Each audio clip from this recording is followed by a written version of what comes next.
ദൈവത്തിരുനാമത്തിന് മഹത്വം ഉണ്ടായിരിക്കട്ടെ.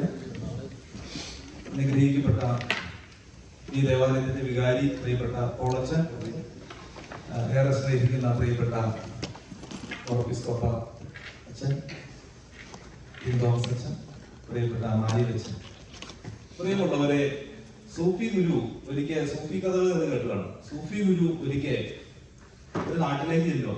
അപ്പൊ നാട്ടിലേക്ക് ചെന്ന് കഴിഞ്ഞപ്പോ അവിടെയുള്ള ആളുകളൊക്കെ പറഞ്ഞു, അപ്പൊ ഇദ്ദേഹത്തിന്റെ പ്രസംഗം വളരെ ഇഷ്ടമാണ്. അപ്പൊ അതുകൊണ്ട് ഇദ്ദേഹത്തോട് പറഞ്ഞു എന്തെങ്കിലുമൊക്കെ ഒന്ന് പ്രസംഗിക്കണം എന്ന് പറഞ്ഞു. അപ്പൊ സൂഫി ഗുരുവിന് വളരെ കൺഫ്യൂഷൻ, എന്താണ് പ്രസംഗിക്കേണ്ടത്. അപ്പൊ അദ്ദേഹം ഇങ്ങനെ സ്റ്റേജിൽ കയറി കഴിഞ്ഞിട്ട് ആളുകളോട് ഇങ്ങനെ അഭിപ്രായം ചോദിക്കുക. എല്ലാവരും പറഞ്ഞു സ്നേഹത്തെ പറ്റി പ്രസംഗിക്കണം. ബഹുപോലെ ആളുകൾ സ്നേഹത്തെ പറ്റി പ്രസംഗിക്കണം എന്ന് പറഞ്ഞു. അപ്പൊ ഗുരു ഇങ്ങനെ നോക്കിയിട്ട് ഒരു ചോദ്യം ചോദിച്ചു, ആട്ടെ, നിങ്ങൾക്ക് സ്നേഹം എന്താണെന്ന് അറിയാമോ? അപ്പൊ അവര് പറഞ്ഞു, ഞങ്ങൾക്കറിയില്ല എന്ന് പറഞ്ഞു. അല്ലെങ്കിൽ പിന്നെ താങ്കളെ കൊണ്ട് പ്രസംഗിക്കാൻ പറയണ്ടായിരുന്നു. അപ്പൊ പുള്ളി പറഞ്ഞു, അങ്ങനെയാണെങ്കിൽ ഞാൻ അതിനെ പറ്റി പ്രസംഗിച്ചിട്ട് കാര്യമില്ല, കാരണം നിങ്ങൾക്ക് അത് ഉൾക്കൊള്ളാൻ പറ്റില്ല. എന്നാ ശരി. അപ്പൊ വീണ്ടും അദ്ദേഹം ഇങ്ങനെ അവിടെ നിന്ന് ഇങ്ങനെ പോകാൻ തുടങ്ങുവാണ്. അപ്പൊ വീണ്ടും ആളുകൾ പറഞ്ഞു, ആട്ടെ നിക്ക്, ഞങ്ങൾക്കൊരു കാര്യം പറയാനുണ്ട്, ഞങ്ങൾക്ക് സ്നേഹത്തെ പറ്റി അറിയാം. അപ്പൊ ഗുരു വീണ്ടും എഴുന്നേറ്റ് പോകാൻ തുടങ്ങി. അപ്പൊ അല്ല, നിങ്ങൾക്കറിയാലോ, പിന്നെ ഞാൻ പ്രസംഗിക്കേണ്ട കാര്യമില്ലല്ലോ. അടുത്തത് ബുദ്ധി ഉദിച്ചു. മൂന്നാമത്തെ ആളുകൾ അപ്പോ കുറച്ച് നല്ല ബുദ്ധിപരമായിട്ടൊന്ന് പ്രവർത്തിച്ചു. അവര് പറഞ്ഞു, അതെ ഗുരു, പകുതി പേർക്ക് ഈ സ്നേഹത്തെ പറ്റി അറിയാം, പകുതി പേർക്ക് അറിഞ്ഞുകൂടാ. എന്നൊരു കാര്യം ചെയ്യും, അറിയാൻ പാടില്ലാത്തവരോ നിങ്ങൾ എന്ത് ചെയ്യണം, അറിഞ്ഞവര് പഠിപ്പിച്ചു കൊടുക്കുക. അപ്പൊ അവിടെ കിട്ടും. അവസാനം ഇദ്ദേഹം നിങ്ങൾ എന്തെങ്കിലും ഒന്ന് പ്രസംഗിക്കണം പറഞ്ഞു. അപ്പോ ഇദ്ദേഹം പറഞ്ഞു, സ്നേഹത്തെ പറ്റി പ്രസംഗിക്കാനാണെങ്കിൽ അതൊരിക്കലും പ്രസംഗിക്കാൻ പറ്റില്ല, അതൊരു വികാരമാണ്. അത് ഒരിക്കലും നമുക്ക് അത് എഴുത്തോ വായനകളോ ഒന്നും തന്നെ അതിന് മതിയാവുകയില്ല. അത് യഥാർത്ഥത്തിൽ അത് അനുഭവിച്ചറിയേണ്ട ഒന്നാണ് എന്ന് പറഞ്ഞു. പ്രിയമുള്ളവരെ, എന്തായാലും നമുക്ക് സ്നേഹത്തെ പറ്റി പിന്നീട് നോക്കാം. ഇന്നത്തെ ചിന്താവചനമായിട്ട് ഞാൻ എടുത്തിരിക്കുന്ന ഭാഗം ദാനിയേലിന്റെ പുസ്തകം, അതിന്റെ 6-ാം അധ്യായം. പുസ്തകം ഉണ്ടെന്ന് എന്തായാലും എല്ലാവരുടെ കയ്യിലും ഉണ്ടാകുമല്ലേ? ഞാൻ ഈ മൈക്ക് പിടിച്ചത് എന്തുകൊണ്ടെന്ന് നമുക്കറിയാവോ? അതിപ്പോ നമുക്ക് മനസ്സിലാവും. 6-ാം അധ്യായം അതിന്റെ 28-ാമത്തെ വാക്യം. 6-ാം അധ്യായം 28-ാമത്തെ വാക്യം. മൊബൈൽ ഫോണുള്ളവര് മൊബൈൽ ഫോൺ എടുക്കുക. ചിലവരുടെ മൊബൈൽ ഫോണും ഇല്ല, അതിന് വീട്ടിൽ ചെന്നിട്ട് വേണം തൊട്ടുകൂട്ടാൻ. ഇനി ആരെങ്കിലും ഉണ്ടോ? അറിയില്ല. അപ്പൊ ഒന്നിടത്ത് വായിച്ച് ദാനിയേലിന്റെ പ്രവചനം നമ്മുടെ പഴയ നിയമത്തിൽ അടങ്ങുന്നത്. വാഴ്ചയിലും അപ്പോ ദാനിയേൽ 2 രാജാക്കന്മാരുടെ കാലഘട്ടത്തിൽ ശുഭപ്പെട്ടിരുന്നു. ആരുടെയൊക്കെയാണ്? എനിക്ക് ആരുടെ പേരുകളൊന്നും അറിയില്ല, അതുകൊണ്ട് ഞാനിങ്ങനെ പച്ച, മഞ്ഞ, ചുമപ്പ് എന്നൊക്കെ ഞാൻ പറയും. അപ്പൊ ആരുടെ കാലഘട്ടത്തിലാണ്? ദാരിവേശിന്റെ കാലഘട്ടത്തിലും കോരശിന്റെ കാലഘട്ടത്തിലും 2 പേരും എന്ത് ചെയ്തു? ശുഭപ്പെട്ടിരുന്നു. അത്ര മാത്രമുള്ളൂ നമ്മുടെ ചിന്ത. ഈ ദാനിയേൽ ഈ 2 രാജാക്കന്മാരുടെ കാലഘട്ടത്തിൽ എന്തായിരുന്നു? ശുഭപ്പെട്ടിരുന്നു. നമുക്ക് കണ്ണുകളിൽ നടക്കാം, നമുക്ക് പ്രാർത്ഥിക്കാം. സ്നേഹവാനായ ദൈവമേ, അനുഗ്രഹിക്കപ്പെട്ട ഇന്നത്തെ ഈ കൂടിവരവ് ദൈവമേ, അപ്പത്തിനായിട്ടുള്ള വിശപ്പല്ല, വെള്ളത്തിനായിട്ടുള്ള ദാഹവുമല്ല, യഹോവയെ കേൾപ്പാനുള്ളതായ ആ വചനത്തിനുള്ളതായ ദാഹമാണ് ഇന്ന് ഞങ്ങളിവിടെ കൂട്ടിയിട്ടിരിക്കുന്നത്. ദൈവമേ, അവിടുന്ന് ഞങ്ങളോട് സംസാരിക്കണമേ. ദൈവമേ, ദാരിവേശിന്റെ കാലഘട്ടത്തിലും കോരശിന്റെ കാലഘട്ടത്തിലും ശുഭപ്പെട്ടിരുന്നു. ദൈവമേ, അടിയങ്ങൾ ഇന്ന് ഈ ദേവാലയത്തിലായിരിക്കുമ്പോൾ ദൈവനമ്പുരാനെ അവിടുന്ന് ഞങ്ങളോട് കൂടെ ഇരിക്കണമേ. പ്രിയ വൈദിക സഹോദരങ്ങളെ സമർപ്പിച്ച് പ്രാർത്ഥിക്കുന്നു. ദൈവമേ, അടിയന്റെ മേൽ കർത്താവേ കരുണയുണ്ടാകണമേ. കർത്താവേ, ഞങ്ങൾ പറയുന്നതും പ്രവർത്തിക്കുന്നതുമെല്ലാം ദൈവമേ അവിടുത്തെ ഇഷ്ടത്തിനായി തീരണം. ദൈവം ഇന്ന് വന്നതൊന്നും വ്രതാവായി പോകാതെ ദൈവമേ അവിടുന്ന് ഞങ്ങളോട് കൂടെ ഇരുന്നു ഞങ്ങളുടെ വഴി നടത്തണമേ. ഞങ്ങൾക്ക് ആവശ്യമുള്ള ദൂത് അവിടെ തരണമേ. ഞങ്ങൾ പലതരം പ്രയാസങ്ങളിലും പ്രശ്നങ്ങളിലും പ്രതിസന്ധികളൊക്കെ ഞങ്ങളുടെ ജീവിതത്തിൽ വന്നുകൂടിയിട്ടുണ്ട്. ദൈവം ഒത്തിരി കാര്യങ്ങൾ ഞങ്ങൾക്ക് ഒന്ന് ഷെയർ ചെയ്യാൻ പോലും സാധിക്കാത്ത പല കാര്യങ്ങളുണ്ട് ഞങ്ങളുടെ ജീവിതത്തിൽ.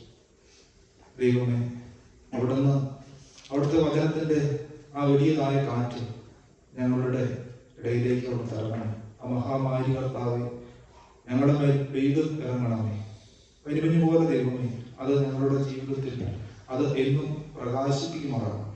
ദൈവമേ നോമ്പിന്റെ അവസാന ഘട്ടത്തിലേക്ക് കടന്ന് ദൈവമേ അവിടുത്തെ കഷ്ടാനുഭവം ഏറെ അനുഗ്രഹകരമായി ആ നാടുകളിലേക്ക് ഞങ്ങൾ പ്രവേശിക്കുന്നതായ ഈ ദിവസം ദൈവമേ മനോഹരമായ ഉത്സാഹങ്ങളിലൂടെ അവിടുത്തെ കഷ്ടാനുഭവത്തിൽ ഞങ്ങൾ പങ്കുകാരാകുവാൻ തക്കവിധം ഞങ്ങൾ ഒരുക്കപ്പെടുകയാണല്ലോ. ഈ ദിവസങ്ങൾ ഞങ്ങൾക്ക് അനുഗ്രഹമായിരിക്കണമേ. തമ്പുരാൻ സരസ്വതിമാന്മാരെ ശുദ്ധിയുടെ കൂട്ടുകാലൊന്നും ഉണ്ടായിരിക്കുമാറാകണമേ. ആയ പിതാവിന്റെയും പുത്രന്റെയും പരിശുദ്ധമായ നാമത്തിൽ തന്നെ ആമേൻ. പ്രിയമുള്ളവരെ, ചിന്ത ഇത്രയും ഉള്ളൂ. ദാനിയേൽ ശുഭപ്പെട്ടിരുന്നു. ഒരേ ഒരു വാക്യം, ദാനിയേൽ ശുഭപ്പെട്ടിരുന്നു. നമ്മുടെ നാട്ടിലേക്കൊക്കെ ഞാൻ 5 വർഷം ചെന്നൈയിലാണ് ജീവിച്ചത്. നാട്ടില് ഇപ്പൊ ഏകദേശം ഹിന്ദിക്കാരാണ് കൂടുതൽ അല്ലെ. ഹിന്ദിക്കാരോട് എന്ത് ചോദിക്കും? കൈസേ പോകുന്നു. അപ്പൊ എന്തു വരും? അച്ഛാ ഹേയാണോ ഉമ്മാണോ അതേ ഹോയാണോ? എനിക്കറിയില്ല. ഹിന്ദിക്കാരോട് എനിക്ക് പറയാം അച്ഛാണ്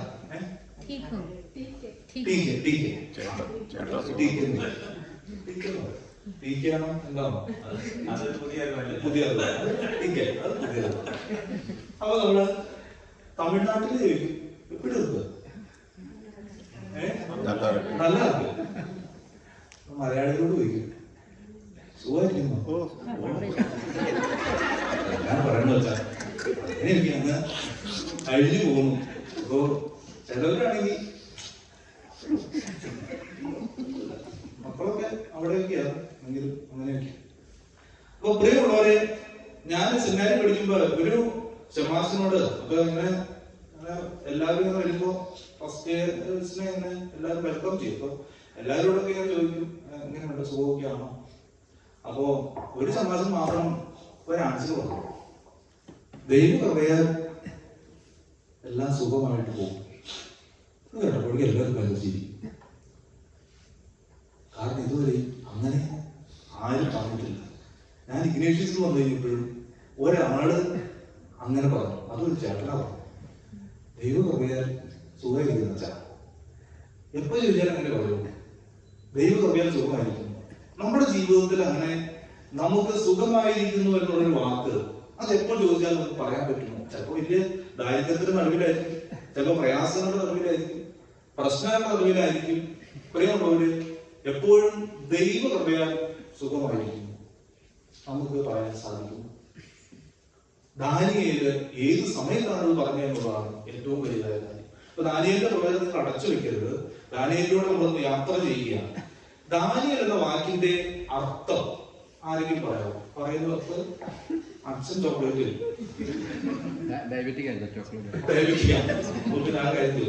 വേറെ കാര്യത്തില് പറയുന്നവർക്ക് ദാനിയേൽ. നമ്മൾ ഒത്തിരി ആളുകൾക്ക് പേരുണ്ട്. എന്തോരം കുഞ്ഞുങ്ങൾക്ക് ദാനിയേലിന്റെ പേര്, അല്ലെങ്കിൽ ദാനി. ഡാഡി എന്ന് പറഞ്ഞാൽ പിന്നെ അറിയാം, ദാനി, ദാനിയേൽ എന്താ ഗോഡ് ഈസ് മൈ ജഡ്ജ്. ദൈവം എന്റെ ന്യായാധിപനാണ്. മനോഹരമായ പേര്. നമ്മളിപ്പോ പേരിടുന്നത് അങ്ങനെയൊന്നുമല്ല. നമ്മളിപ്പോ പേരിടുന്നത് ആദ്യ അച്ഛന്റെ ആദ്യത്തെ അക്ഷരവും അമ്മയുടെ ആദ്യത്തെ അക്ഷരവും കൂട്ടിയാണ് നമ്മൾ പേരിടുന്നത്. അപ്പൊ എന്റെ ഒരു പ്രാർത്ഥന, ഈ കുന്നൂസും ലിസിയും ഒരിക്കലും കല്യാണം കഴിക്കരുത്. മനസ്സിലായിരുന്നു അല്ലെ? കുന്നൂസിന്റെ ആദ്യത്തെ പൂവും ലിസിയുടെ ലീ ചേർന്ന് കഴിഞ്ഞാലേ കൊച്ചിന്റെ പേര് വരുമ്പോ നല്ല ഒന്നാം പേരാ പുലി. അപ്പൊ ചില ആളുകൾ ഇങ്ങനെ പേരിട്ടുകൊണ്ട് ഇങ്ങനെ ഇരിക്കും. അപ്പോ അർത്ഥമുള്ള പേരുകളൊന്നും ഇടാറില്ല. പറയുന്നത് നമ്മുടെ കുഞ്ഞുങ്ങളുടെ അർത്ഥമുള്ള എത്ര പേരുകളാണുള്ളത്, പക്ഷെ ഇതൊന്നും തപ്പിപ്പിടിക്കില്ല. അവർക്ക് തോന്നിയ രീതിയിലുള്ള പേരുകളായിരിക്കും ഇടുന്നത്. ഇപ്പൊ മാമോദിസ പേര് എത്രയാ എന്താന്ന് ചോദിച്ചു കഴിഞ്ഞാൽ ഇവിടെ ഇരിക്കുന്നവർ എത്ര ചങ്കൂറ്റത്തോടെ പറയും ഇതാണ് എന്റെ മാമോദിസ പേര്. നമ്മുടെ പള്ളിയിൽ നിന്ന് വീട്ടിൽ പോകുമ്പോൾ നമ്മൾ വിളിക്കുന്ന പേരുകളൊക്കെ എഴുതി കൊടുക്കും. മാമോദിസ പേര് വളരെ ചുരുക്കം പേര് എഴുതി കൊടുക്കാറ്. അപ്പൊ ബാപ്റ്റിസം നെയ് അതൊക്കെ നമ്മുടെ ഒറിജിനൽ പേര്. എന്നാണ് നിങ്ങൾ ജനിച്ചത്?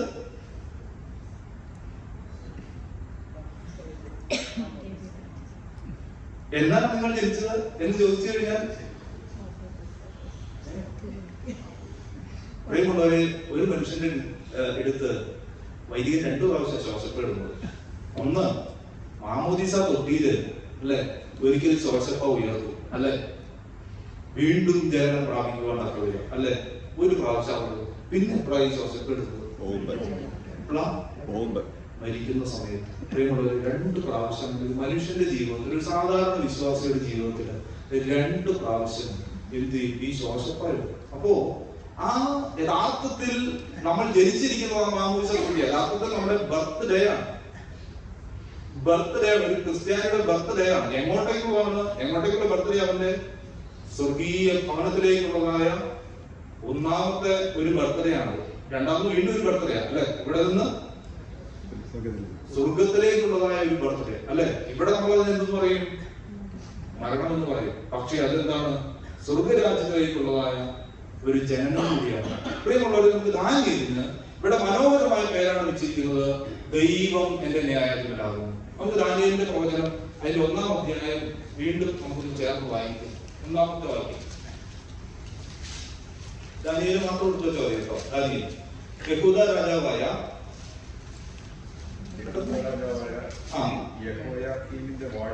മൂന്നാം ആണ്ടിൽ നെബൂഖദ്നേസർ യെരൂശലേമിലേക്ക് വന്നു അതിനെ നിരോധിച്ചു. പിന്നെ അപ്പോൾ അവിടെ എത്ര രാജാക്കന്മാരായി? 2 രാജാക്കന്മാരായി. പ്രിയമുള്ളവര്, 2 രാജാക്കന്മാർ. ഇപ്പൊ ടോട്ടൽ എത്ര പേരായി? യഹോയാക്കീമായി, നെബൂഖദ്നേസറായി, കോരശായി, ദാരിയേശായി. ഇത്രയും രാജാക്കന്മാരുടെ കൂടെ അല്ലെങ്കിൽ ഈ രാജാക്കന്മാരുടെ ഒക്കെ വാഴ്ചയിൽ ആര് ശുഭപ്പെട്ടിരുന്നു? ദാനിയേൽ ശുഭപ്പെട്ടിരുന്നു. നമ്മളെ എപ്പോഴും ദാനിയേലിനെ പറ്റി കേൾക്കാറുണ്ടോ? വല്ലപ്പോഴും പ്രാർത്ഥനയില് സിംഹഗണത്തിൻ കുഴിയിൽ നേറിയ ദാനിയേലിനുടെ പ്രാർത്ഥനയാലേ കൃപയിൽ വാതിൽ തുറക്കാകണമേ. പ്രിയമുള്ളവരെ, അപ്പോൾ ഈ ദാനിയേൽ എന്ന് പറയുന്നതായ ബാലൻ അവന്റെ ജീവിതത്തിൽ അവൻ ഏറ്റവും ആദ്യം വളരെ മനോഹരമായി ഒരു യാത്ര ചെയ്യുകയായിരുന്നു. അവന്റെ ആദ്യത്തെ ദേവാലയം യെരൂശലേം ദേവാലയമാണ്. അപ്പൊ യെരൂശലേം ദേവാലയത്തിൽ എല്ലാ ദിവസവും പ്രാർത്ഥനയ്ക്ക് പോകുമായിരുന്നു. എന്നാൽ നെബൂഖദ്നേസറിന്റെ രാജാവിന്റെ കാലഘട്ടത്തിൽ ആ രാജാവ് എന്ത് ചെയ്തു? ഈ യെരൂശലേം എന്ന് പറയുന്നതായ ഈ പള്ളി മുഴുവനും തകർത്ത് അവിടെ പുരോഹിതന്മാർ അർപ്പിച്ചിരുന്ന വീഞ്ഞിന്റെ പാത്രം അല്ലെങ്കിൽ ആ ബലിവസ്തു പാത്രമെല്ലാം, ഈ പൂജാപാത്രങ്ങളെല്ലാം എങ്ങോട്ടേക്ക് കൊണ്ടുപോയി? ഇദ്ദേഹം ബാബിലോണിലേക്ക് കൊണ്ടുപോയി ഇദ്ദേഹം അതിനെ വളരെ വികൃതമായ രീതിയിൽ അതിനെല്ലാം ദുരുപയോഗം ചെയ്തു. അങ്ങനെ വളരെയധികം കഷ്ടനഷ്ട ശോധനകളിലൂടെ കടന്നു പോകുന്ന ഒരു അവസരമാണ് ഈ ദാനിയേലിന്റേത്. പ്രിയമുള്ളവരെ, പ്രാർത്ഥിക്കാനായിട്ട് ദാനിയേലിന് ദേവാലയമില്ല. പ്രിയമുള്ളവർ, ഇന്ന് അമേരിക്കൻ ബദലാസനം നമ്മൾ ചിന്തിച്ചു കഴിഞ്ഞാൽ പല ഇടത്തും പ്രാർത്ഥിക്കുവാനായിട്ട് ദേവാലയം ഇല്ലാത്ത ഒത്തിരി 1, 2, 3 വീട്ടുകാരുള്ള സ്ഥലങ്ങളുണ്ട്. നമ്മൾ പ്രിയപ്പെട്ട അച്ഛൻ പറഞ്ഞു കഴിഞ്ഞപ്പോൾ എനിക്ക് ഒത്തിരിയേറെ വിഷമം തോന്നി. കാരണം ഇന്ന് നമുക്ക് പ്രാർത്ഥിക്കുവാനായിട്ട് ഒരു ആലയമുണ്ട്, നമുക്ക് സ്വന്തമായി ദേവാലയമുണ്ട്. എങ്കിലും ഒരു വൈദികൻ വരുമെന്ന് പ്രതീക്ഷിച്ച്, ഒരു ദേവാലയം വരുമെന്ന് പ്രതീക്ഷിച്ച് എത്രയോ ദൈവമക്കളാണ് ഇന്ന് ഈ നോർത്ത് അമേരിക്കൻ ഡയസിസിൽ തന്നെ അവർ ഒരു കുർബാനയ്ക്ക് വേണ്ടി നോക്കിയിരിക്കുന്നത്. ഇന്ന് നമുക്കൊക്കെ ഈ ദേവാലയം. പ്രിയമുള്ളവരെ, നമ്മുടെയൊക്കെ ജീവിതത്തിൽ നമ്മൾ ചിന്തിക്കേണ്ടതായ കാര്യം, ദൈവം നമുക്ക് നൽകിയതായ ആയുസ്സിൽ നാം എത്ര നാള് ജീവിച്ചു എന്നല്ല, എങ്ങനെ ജീവിച്ചു എന്നതിലാണ് കാര്യം. പ്രിയമുള്ളവരെ, ദാനിയേലിന്റെ ജീവിതത്തിൽ ദാനിയേൽ ചെയ്തിരുന്നതായ 1-ാമത്തെ ഒരു കാര്യം, ദാനിയേൽ ഇപ്പോൾ എവിടെയാണെന്ന് അറിയാമോ? ഇപ്പോൾ യെരൂശലേമിലെല്ലാം അടിമയായി പിടിച്ചുകൊണ്ടുപോയി. എവിടെയാണ്? ബാബിലോണിലാണ്. അപ്പൊ ഞാൻ ചോദിക്കുക കേട്ടോ, ഇപ്പൊ എവിടെയാണ് ദാനിയേൽ? ബാബിലോണിലാണ്. അപ്പൊ ബാബിലോണിലേക്ക് പിടിക്കപ്പെട്ടു പോയി. അപ്പോൾ സ്വാഭാവികമായിട്ട് പിടിക്കപ്പെട്ടു പോകുമ്പോൾ എന്ത് ചെയ്യും അവരവിടെ? മലയാളത്തിൽ പറഞ്ഞു കഴിഞ്ഞാൽ പൊന്നാനിയിലേക്ക് കൊണ്ടുപോകും ചില കാര്യങ്ങൾ അല്ലെ. അവിടെ വെച്ച് വേറെ ഇത് ചെയ്യും. ഇനിയിപ്പോ നമ്മള് താലിബാൻ, അഫ്ഗാൻ 2021 അമേരിക്കൻ സൈന്യം അഫ്ഗാൻ അങ്ങ് വിട്ടു. അല്ലെ? അപ്പൊ പിന്നെ എന്ത് ചെയ്തു? താലിബാൻ അഫ്ഗാനെ പിടിച്ചു. എന്താ സംഭവിച്ചത്? അഫ്ഗാനിൽ എന്താ സംഭവിച്ചത്? അഫ്ഗാനിലെ സ്ത്രീകൾക്ക് ചിരിക്കാൻ പാടില്ല, സ്ത്രീകൾക്ക് വിദ്യാഭ്യാസം കൊടുക്കില്ല, സ്ത്രീകൾക്ക് പുറത്തേക്ക് ഇറങ്ങാൻ പറ്റുകയില്ല. പക്ഷെ അവരുടെ വിചിത്രമായ കാര്യമുണ്ട്, സ്ത്രീകളെ ചികിത്സിക്കേണ്ടത് വനിതാ ഡോക്ടർമാരായിരുന്നു. വിദ്യാഭ്യാസം ഇല്ലാതെ ഇങ്ങനെ എല്ലാ ഡോക്ടർമാരാകുന്നു. അപ്പൊ അങ്ങനെ സ്ത്രീകളെ ചികിത്സിക്കും. അപ്പൊ അത്രമാത്രം ഇതാണ് ഒരു രാജ്യത്തെ പിടിച്ചു കഴിഞ്ഞു. നമുക്കറിയാം, അതിന്റെ ഓരോ ഘട്ടത്തിലും ഒരു രാജ്യം ആക്രമിച്ചു കഴിഞ്ഞു കഴിഞ്ഞാൽ ആ രാജ്യത്തിന്റെ സകല സ്വാതന്ത്ര്യവും അവർ നിഷേധിക്കും. എത്ര രാജ്യങ്ങളാണ് ഇന്ന് അതുപോലെ സ്വാതന്ത്ര്യം നിഷേധിക്കപ്പെട്ട രാജ്യങ്ങൾ? എല്ലാം ഏതെങ്കിലും മതത്തിന്റെ പേരിലായിരിക്കാം. നമുക്കറിയാം, അന്നും ഈ കൊണ്ടുപോകുന്ന ജനത ബാബിലോണിലേക്ക് കൊണ്ടുപോയപ്പോൾ അവിടെ യഥാർത്ഥത്തിൽ സത്യദൈവത്തെ ആയിരുന്നില്ല അവർ ആരാധിച്ചിരുന്നത്. അവർ ആരാധിച്ചിരുന്നത് ബാൽ ദേവനെയായിരുന്നു. അതുകൊണ്ട് എന്ത് ചെയ്തു?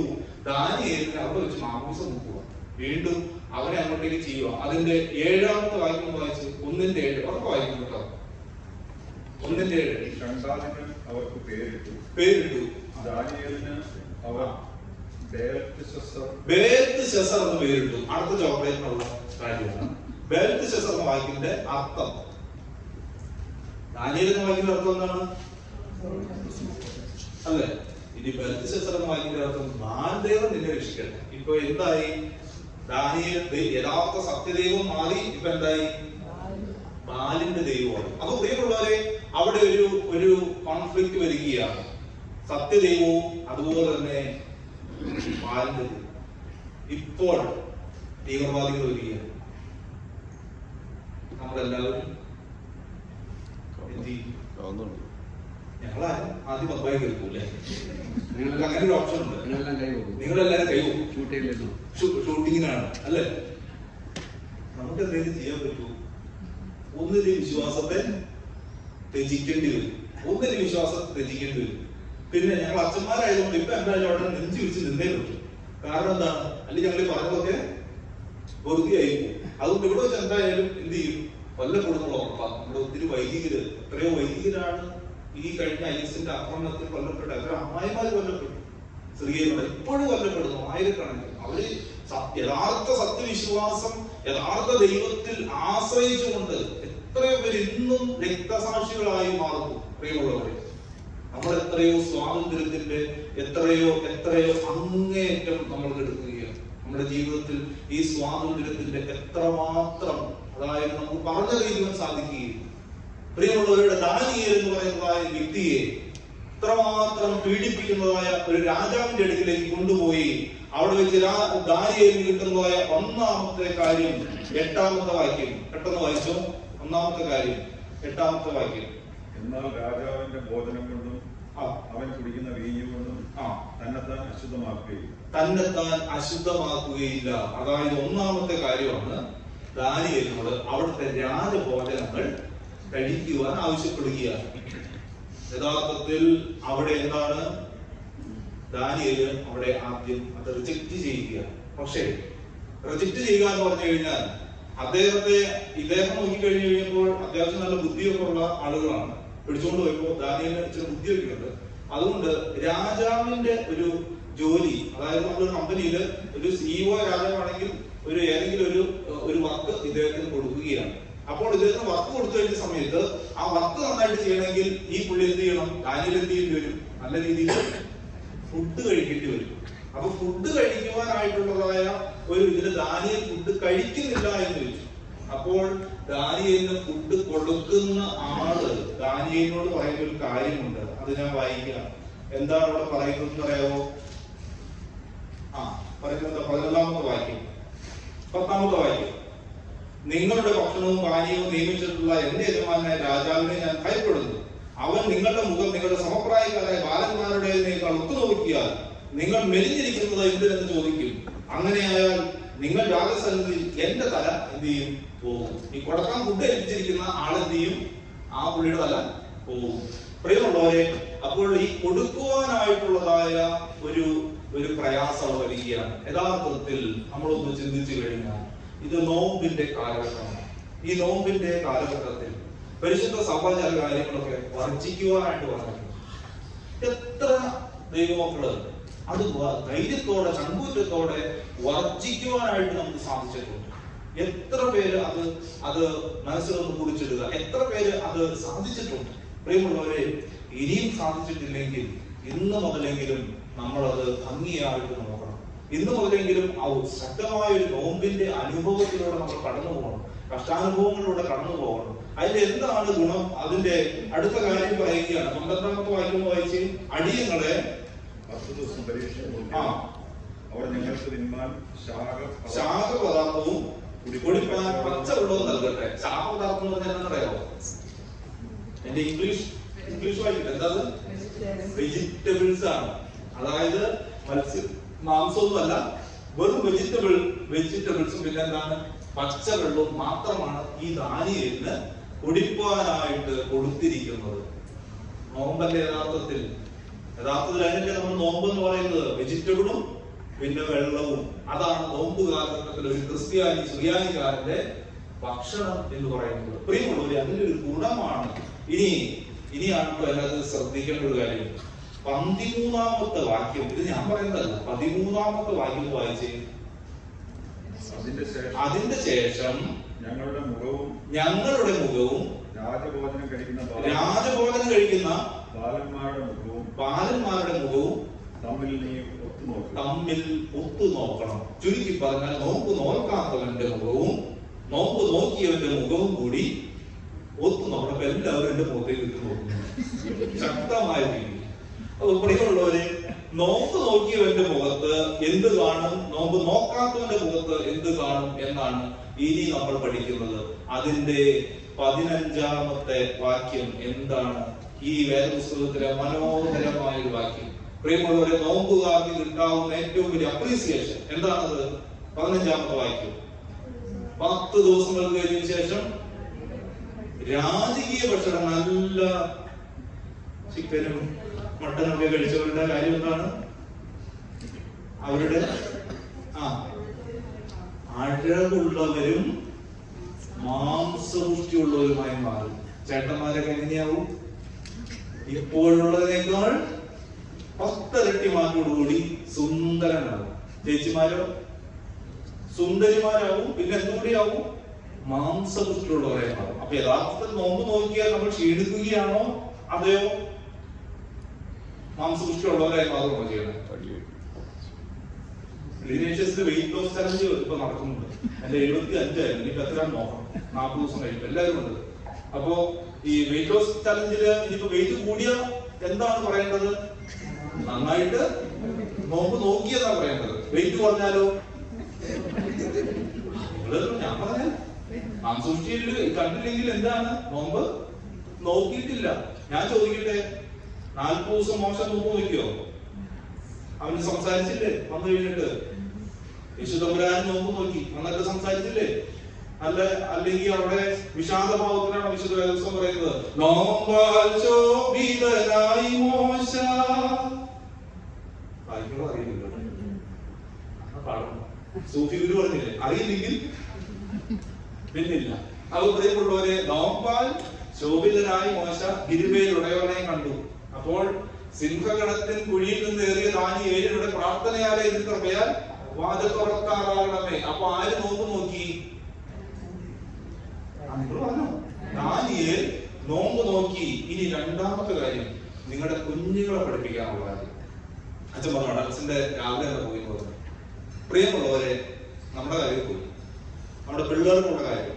17-ാമത്തെ വാക്യം. ഈ 4 ബാലന്മാർക്കും സകല വിദ്യയിലും ജ്ഞാനത്തിലും സാമർത്ഥ്യവും കൊടുത്തു. പ്രിയമുള്ളവരെ, നോമ്പ് നോക്കിയാൽ കിട്ടുന്ന ഇത്രയും വലിയതായ ബെനിഫിറ്റ്, അറിവും സാമർത്ഥ്യവും ജ്ഞാനവും മുസ്ലിംസിന്റെ ആണ് ഏറ്റവും, അല്ലെ നമ്മൾ പറയും, അവരുടേതായ രീതിയിൽ ഏറ്റവും ഭംഗിയായിട്ട് നോക്കുന്നു. അവർ വെള്ളം കുടിക്കാതെ, എന്റെ ഒത്തിരി ഫ്രണ്ട്സൊക്കെ എനിക്കറിയാം, പ്രിയമുള്ളവർ വെള്ളം കുടിക്കാതെ നോക്കുന്നു. ഒരു തരത്തിൽ പറഞ്ഞു കഴിഞ്ഞാൽ നല്ല ബുദ്ധിശക്തി തന്നെയല്ലേ. നിങ്ങളുടെ കൂടെ പഠിക്കുന്ന ഏതെങ്കിലും ഒരു മുസ്ലിം പഠിച്ചവര് അവരൊക്കെ നല്ല നിലയിൽ എത്തിയിട്ടുണ്ടാവും, അല്ലെ? ഇനി അതിൽ ഒരു പടി കൂടുതലാണ് യഹൂദന്മാർ, അല്ലെ? കൃത്യമാണ്. നിങ്ങൾ വേണമെങ്കിൽ ഏതൊരു യഹൂദനെ വീട്ടിൽ ചോദിക്കോ, ശനിയാഴ്ച എന്നുള്ള ദിവസം ഉണ്ടെങ്കിൽ അവർക്ക് ശനിയാഴ്ച ശാപം, ശനിയാഴ്ച എന്നുള്ള ദിവസം ഉണ്ടെങ്കിൽ എന്ത് ചെയ്യില്ല, അവരുടെ പാത്രം പോലും അനങ്ങില്ല. പാത്രമില്ല. കാരണം എനിക്ക് വിടുതല ചെയ്യുന്ന കുറച്ച് പേര് എനിക്കറിയാം. അവിടെ അവര് പറയുന്ന ഒരു ഇതുണ്ട്, അച്ഛാ വെള്ളിയാഴ്ച വൈകുന്നേരം തുടങ്ങിയാൽ പിന്നെ എന്താണ് ശനിയാഴ്ച വൈകുന്നേരം വരെ ഒരു അക്ഷരം പോലും ഉണ്ടാകും. അവരുടെ സിന്നഗോഗിൽ പോകും. ഒറ്റ ദിവസത്തിൽ അവരൊന്നും ചെയ്യുകയില്ല. അതിനുള്ളത് എന്ത് ചെയ്യും? നേരത്തെ അവര് പ്രിപ്പയർ ചെയ്ത് വയ്ക്കും. പ്രിയമുള്ളവരെ, ഞാൻ വായിപ്പിക്കുന്നില്ല. നീ ശാബത്ത് ശുദ്ധിയായി ആചരിക്കുമ്പോൾ അവിടെ വേദപുസ്തകത്തിൽ പറഞ്ഞു, ഞാനത് ഇപ്പോൾ വായിപ്പിക്കാൻ സമയമില്ലാത്തത് ഞാൻ ഒരു കാര്യം പെട്ടെന്ന് പറയുകയാണ്. 6 വർഷം നീ എന്ത് ചെയ്യണം? വിളവെടുക്കാനായിട്ട് തീരുമാനിച്ചു. 6 വർഷം എന്ത് ചെയ്തു? വിളവെടുക്കാനായിട്ട് വെച്ചു. 7ാമത്തെ വർഷം എന്ത് ചെയ്യണം? സ്വസ്ഥമായിട്ടിരിക്കണം. പ്രിയമുള്ളവർ, വേദപുസ്തകം പറയുന്നു 6ാമത്തെ വർഷത്തിൽ നിനക്ക് കിട്ടുന്നതായ വിളവെന്ന് പറയുന്നത് ഏത് വർഷത്തേക്കുള്ള കൂടിയാണ്? അടുത്ത 2 വർഷത്തേക്കുള്ള, 7ഉം 8ഉം വർഷത്തേക്കുള്ളതാണ്. അപ്പോൾ അത് ആചരിച്ചില്ലെങ്കിലോ, അച്ഛൻ എന്ന് പറഞ്ഞുള്ള വരണം എന്ന് പറഞ്ഞു. നമ്മുടെ ജീവിതത്തിൽ എന്ത് കൊടുക്കണം പറഞ്ഞിരിക്കുന്നത്? അംശമാണ്, ദശാംശമാണ്. അംശമെങ്കിലും കൊടുത്താൽ അത്രയും തന്നെ കിട്ടില്ല. ദശാംശം എന്ന് പറഞ്ഞു കഴിഞ്ഞാൽ ഇനി നമ്മൾ പൈസ കൊടുക്കാനായിട്ട് പറയാം. സമയമുണ്ടല്ലോ, ഒരു ദിവസത്തിൽ എത്ര മണിക്കൂറുണ്ട്? 24 hours. അപ്പോ നമ്മൾ കൊടുക്കേണ്ടത് 2.4, അതായത് 2 അവറും 40 മിനിറ്റും. ശരിയല്ലേ? 2 അവർ 40 മിനിറ്റ്. അപ്പൊ ഒരാഴ്ച കൂടുമ്പോ ദശാംശം ദൈവത്തിനുള്ളതാണ്. ദശാംശം യാതൊരു സംശയമല്ല, ദശാംശം ദൈവത്തിനുള്ളതാണ്. പക്ഷേ ഇത് നമ്മൾ കൊടുക്കും എപ്പോഴാണ് അറിയാമോ? വെന്റിലേറ്ററിൽ കിടക്കുമ്പോ ഇതെല്ലാം കൂടെ ഒന്നിച്ചു കൊടുക്കും. ഇപ്പൊ എല്ലാവരും ഒന്നിച്ചാ കൊടുക്കുന്നത്. ഇപ്പൊ ഫുൾ ഒന്നിച്ചാണ് കൊടുക്കുന്നത്. ആരും എന്ത് ചെയ്തില്ല, ഓരോ ദിവസമായിട്ട് നമ്മൾ കൊടുക്കുന്നില്ല. നമ്മൾ എല്ലാവരും കൂട്ടി വെച്ചിട്ട് ലാസ്റ്റ് ഡേയിൽ കർത്താവ് ഓക്കെ ഞാൻ ഇതാ എന്താ മത്തായി ഇതാ വരുന്നു എന്ന് പറയുന്ന പോലെ ഇതാ ഇത് റെഡിയാണ്. അപ്പൊ പ്രിയമുള്ളവരെ, നമ്മുടെ ജീവിതത്തില് ഈ അച്ഛൻ പറഞ്ഞ 2 അവർ ദൈവത്തിനുള്ളതാണ്, ദശാംശം ദൈവത്തിനുള്ളതാണ്. പ്രിയമുള്ളവരെ, ഞാൻ അതിലേക്ക് ദശാംശത്തെ പറ്റി കൂടുതൽ പറയുന്നില്ല. ഇനി ദാനിയേലിന്റെ അത് എന്തുകൊണ്ടാണ് ദാനിയേല് ഇങ്ങനെയായി തീർന്നത് നമുക്ക് നോക്കാം. അതിന്റെ 6-ാം അധ്യായം 10-ാമത് തിരുവചനം, മനോഹരമായ വാക്യം. ഇനി ദാനിയേലിനെ പറ്റി അവിടെ 6-ാം അധ്യായം വരെ, ഇനി ഒറ്റ കാര്യമാണ് ഞാൻ പറഞ്ഞു വരുന്നത്. 6-ാം അധ്യായം വരെ ദാനിയേലിന് പിന്നീട് ശത്രുക്കൾ ഉണ്ടാവുകയാണ്. ദാനിയേലിന് ജ്ഞാനം കിട്ടി, അറിവ് കിട്ടി. അങ്ങനെ ആ കമ്പനിയിലെ ഏറ്റവും ഉയർന്ന തലത്തിലെത്തി. രാജാവിന് ദാനിയേലിനോട് സ്നേഹമായി. അങ്ങനെ തിരിച്ചും ദാനിയേലിനും ഇരുവർക്കും ഒരു സ്നേഹബന്ധമായി. അങ്ങനെ ഏറ്റവും ഒടുവിൽ അത് സഹിക്കാനായിട്ട് ആർക്കും പറ്റുന്നില്ല, കൂടെ ഉണ്ടായിരുന്ന ആർക്കും പറ്റുന്നില്ല. അപ്പൊ എന്ത് ചെയ്തു? പിന്നെ അടുത്ത പ്രശ്നം എന്താണ്? അടുത്ത കാര്യം എന്താണ്? നിങ്ങൾക്കറിയില്ല. അടുത്ത കാര്യം പാല് വയ്ക്കുക. അടുത്ത കാര്യം എന്താണ്? നെക്സ്റ്റ് സ്റ്റെപ്പ് എന്ന് പറഞ്ഞാൽ പാല് വയ്ക്കുക. അപ്പൊ പാല് വെച്ച് കഴിഞ്ഞപ്പോൾ എന്താണ്? അന്നത്തെ രാജകീയ ഇടപെടലാണ് 6-ാം അധ്യായം 10-ാമത്തെ തിരുവചനം. എന്താണ് നമ്മുടെ ജീവിതത്തിൽ, ഒരു ക്രിസ്ത്യാനിയുടെ ജീവിതത്തിൽ ഒരു ഉപദ്രവമോ അല്ലെങ്കിൽ എന്തെങ്കിലും ഉണ്ടായി കഴിഞ്ഞാൽ എന്താണ് അവിടെ ചെയ്യേണ്ടത്? 6-ാം അധ്യായം 10-ാം വാക്യം. എന്നാൽ രേഖ എഴുതിയിരിക്കുന്നു എന്ന് ദാനിയേൽ അറിഞ്ഞു കഴിഞ്ഞപ്പോൾ അവൻ വീട്ടിൽ ചെന്ന് അവന്റെ മാളിക മുറിയുടെ കിളിവാതിൽ എങ്ങോട്ടേക്കാണെന്ന് നോക്കണം. ഇപ്പൊ ദാനിയേലിന് എന്തില്ല? സെന്റ് മേരീസ് പള്ളി ഇല്ല ഇപ്പൊ ദാനിയേലിന്. ആകെ കൂടിയുള്ള എന്താണ്? അവിടെ ഒരു റെന്റിന് എടുത്തിരിക്കുന്നതായ വീടേ ഉള്ളൂ ദാനിയേലിന്. അതിന്റെ EMI ഒക്കെ ചിലപ്പോൾ അടച്ചുകൊണ്ടിരിക്കുന്നുണ്ടാവും. പക്ഷെ അതിന്റെ ഒരു ജനൽ എങ്ങോട്ടേക്ക് തുറന്നു? യെരൂശലേമിന് നേരെ തുറന്നു. എല്ലാ സഭകളുടെയും ഒരു കൂട്ടായ്മ വെച്ചു. നിങ്ങളൊന്ന് ചിന്തിച്ചു നോക്കി. എല്ലാ സഭകളുടെയും കൂട്ടായ്മ വെച്ചു. ആദ്യം ഒരു പാസ്റ്റർ പ്രാർത്ഥിക്കാമെന്ന് പറഞ്ഞു. എന്ത് ചെയ്യും? ആളുകളൊക്കെ പ്രാർത്ഥിക്കും. യാക്കോബായ സഭയിലെ സുറിയാനി സഭയിലെ അച്ഛൻ വരും. നമുക്ക് പ്രാർത്ഥിക്കാമെന്ന് പറയുമ്പോൾ എന്ത് ചെയ്യും? ആദ്യം നമ്മൾ ചോദിക്കും, എന്താണ് ചോദിക്കും? ഏതാണ് കേട്ടത് ചോദിക്കും. ഒരു വീട്ടിൽ വന്നാൽ ചോദിക്കും, അല്ലേ? നമ്മൾ എങ്ങോട്ടേക്ക് നോക്കിയാ പ്രാർത്ഥിക്കുന്നത്? കിഴക്കോട്ടേക്ക് നോക്കി പ്രാർത്ഥിക്കുക. നമ്മുടെ ഒരു പാരമ്പര്യമാണ്, അല്ലെങ്കിൽ അതൊരു അനുഷ്ഠാനമാണ്. കാരണം എങ്ങോട്ടേക്കാണ്? കിഴക്ക് നിന്ന് പടിഞ്ഞാറ് വരെ ഇടിമിന്നൽ വരുന്നത് പോലെയാകും മനുഷ്യപുത്രന്റെ വരവ്. അപ്പോൾ അവസാന നിമിഷവും നമ്മൾ എന്ത് ചെയ്യും? എപ്പോൾ മരിച്ചാലും പഠിക്കാം ദർശനം അല്ലേ? ദൈവം നമ്പുരാൻ വരുന്നതായ ആ വലിയതായ ആ ഒരു ഭാഗം നമ്മൾ ആ എതിരേൽപ്പിന് ശ്രമിച്ചുകൊണ്ട് കിഴക്കാണ് ഏത് തോട്ടം സ്ഥാപിച്ചത്, പസ്കിയേലിനുണ്ടായ വെളിപാടൊക്കെ നമ്മൾക്ക് പറയാം. അപ്പൊ കിഴക്ക് വലിയതായ ഒരു സുറിയാനിക്കാരനെ സംബന്ധിച്ചിടത്തോളം വലിയൊരു വികാരമാണ് കിഴക്ക്. ഇവിടെ ദാനിയേലിന്റെ വികാരം എന്താണ്? കിടിവാതിൽ യെരൂശലേമിന് നേരെ തുറന്ന് പ്രാർത്ഥിച്ചു. യഹൂദനും യെരൂശലേമും തമ്മിൽ വലിയതായ ഒരു ബന്ധമാണ്. സങ്കീർത്തനം 137 വായിക്കാവോ? സങ്കീർത്തനം 137 എന്ന് പറഞ്ഞാൽ യെരൂശലേമും ഈ യഹൂദനുമായിട്ടുള്ള ഒരു അഭേദ്യമായ ഒരു ബന്ധം നമുക്കിവിടെ കാണുവാൻ സാധിക്കും. എന്താണ് സങ്കീർത്തനം 137? വീണ്ടും തിരിച്ച് ദാനിയേലിലേക്ക് വരട്ടോ. തൊട്ടുകൊടുക്കുന്ന സാധനം ബാബേൽ നദികളുടെ തീരത്ത് ഞങ്ങൾ ഇരുന്നു. കാരണം ഇപ്പൊ ഇവരൊക്കെ എവിടെയാണ്? ബാബേലിലാണ്. എന്നിട്ട് സിയോനിയോർത്തപ്പോൾ ഞങ്ങൾ കരഞ്ഞു. കിന്നരങ്ങളെ തൂക്കിയിട്ടു. പിന്നെ അതിനുശേഷം ഞങ്ങളെ ബദ്ധരാക്കി കൊണ്ടുപോയോ സിയോൻ ഗീതങ്ങളിലൊന്ന് ചൊല്ലുവാൻ പറഞ്ഞപ്പോൾ ഞങ്ങൾ അന്യദേശത്ത് കർത്താവിന്റെ പാട്ട് പാടുന്നത് എങ്ങനെ? പിന്നെ യെരൂശലേമേ നിന്നെ ഞാൻ മറക്കുന്നുവെങ്കിൽ, സെന്റ് പള്ളിയെ നിന്നെ ഞാൻ മറക്കുന്നുവെങ്കിൽ എന്റെ വലം കൈ എന്താണ്? മറന്നു പോകട്ടെ. പിന്നീട് നിന്നെ ഞാൻ ഓർക്കാതിരുന്നിട്ടുണ്ടെങ്കിൽ വിലമതിക്കാതെ പോയാൽ എന്റെ നാവണ്ണാക്കിയോട് പറ്റിപ്പോകട്ടെ. എത്ര ആഴത്തിലുള്ളതായ ഒരു സങ്കീർത്തനമാണ്, ഒരു പള്ളിയുമായിട്ടുള്ളതായ ബന്ധം എത്ര ആഴത്തിലാണ് ഇവിടെ ദാനിയേൽ വരച്ചിരിക്കുന്നത്. പ്രിയമുള്ളവരെ, ഇത്രമാത്രം സ്നേഹമായിരുന്നു ഈ പള്ളിയോട്, അല്ലെങ്കിൽ യെരൂശലേം ദേവാലയത്തോട് ഓരോ യഹൂദനും. ഇന്നും ആ യഹൂദൻ അല്ലെങ്കിൽ ഒരു മനുഷ്യൻ ഇന്ന് വിലാപത്തിൽ അവിടെ തലയിടിച്ച് കരയുന്ന ഒരു രംഗമുണ്ട്. ഈ പള്ളി എന്തെങ്കിലും ഞങ്ങൾക്ക് വേണമെന്നുള്ളതായ ഒരു ചിന്തയിൽ അതിൽ വിലാപത്തിൽ എന്ന് പറയുന്നത് അവർ കരയുകയാണ് ഓരോ പ്രാവശ്യവും. ഒരേ ഒരു ദേവാലയം അവർക്ക് ഉണ്ടാക്കുകയുള്ളൂ. ഇവിടെയുള്ളവരെ നമ്മുടെ ദേവാലയത്തോട് നമ്മുടെ ബന്ധം എങ്ങനെയാണ്? അങ്ങനെയൊക്കെ ചോദിച്ചു കഴിഞ്ഞാൽ എന്നാ പറയുന്നത്? അപ്പോ പള്ളി എന്തിനാ? പള്ളി എന്തിനാ? ശരി, നിങ്ങൾ വീട്ടിലിരുന്ന് പ്രാർത്ഥിച്ചാൽ പോലെ എന്തിനാ ഇത്രയും കഷ്ടപ്പെട്ട് ഇവിടെ വന്ന് പ്രാർത്ഥിക്കും? എന്താ വീട്ടിലില്ലാത്ത എന്ത് പ്രത്യേകത ഇവിടെ ഉണ്ട്?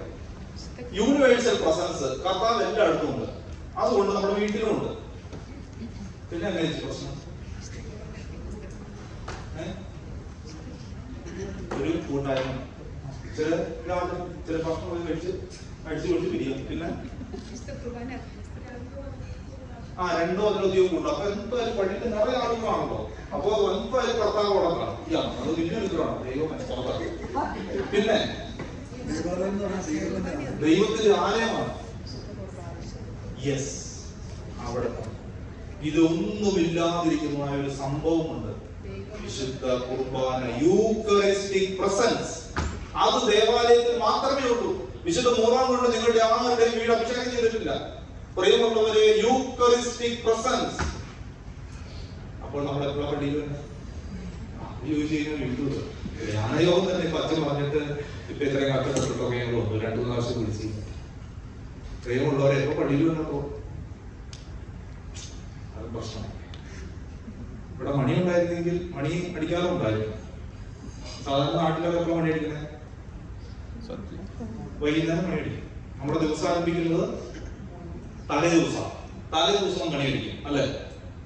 എന്നിട്ട് അന്നേരം ആൾക്കാർ ഒരു പള്ളിയില് ഇല്ല. രാവിലെ എഴുന്നേറ്റ് ചൂട്ട് പതിച്ചിട്ട് പോയിട്ട് വീണ്ടും ഒരു മണി അടിക്കും. അപ്പോഴും കാര്യം വരില്ല. അടുത്തൊരു മണി അടിക്കുമ്പോ അച്ഛനെങ്കിലും പണി വരും അല്ലെ?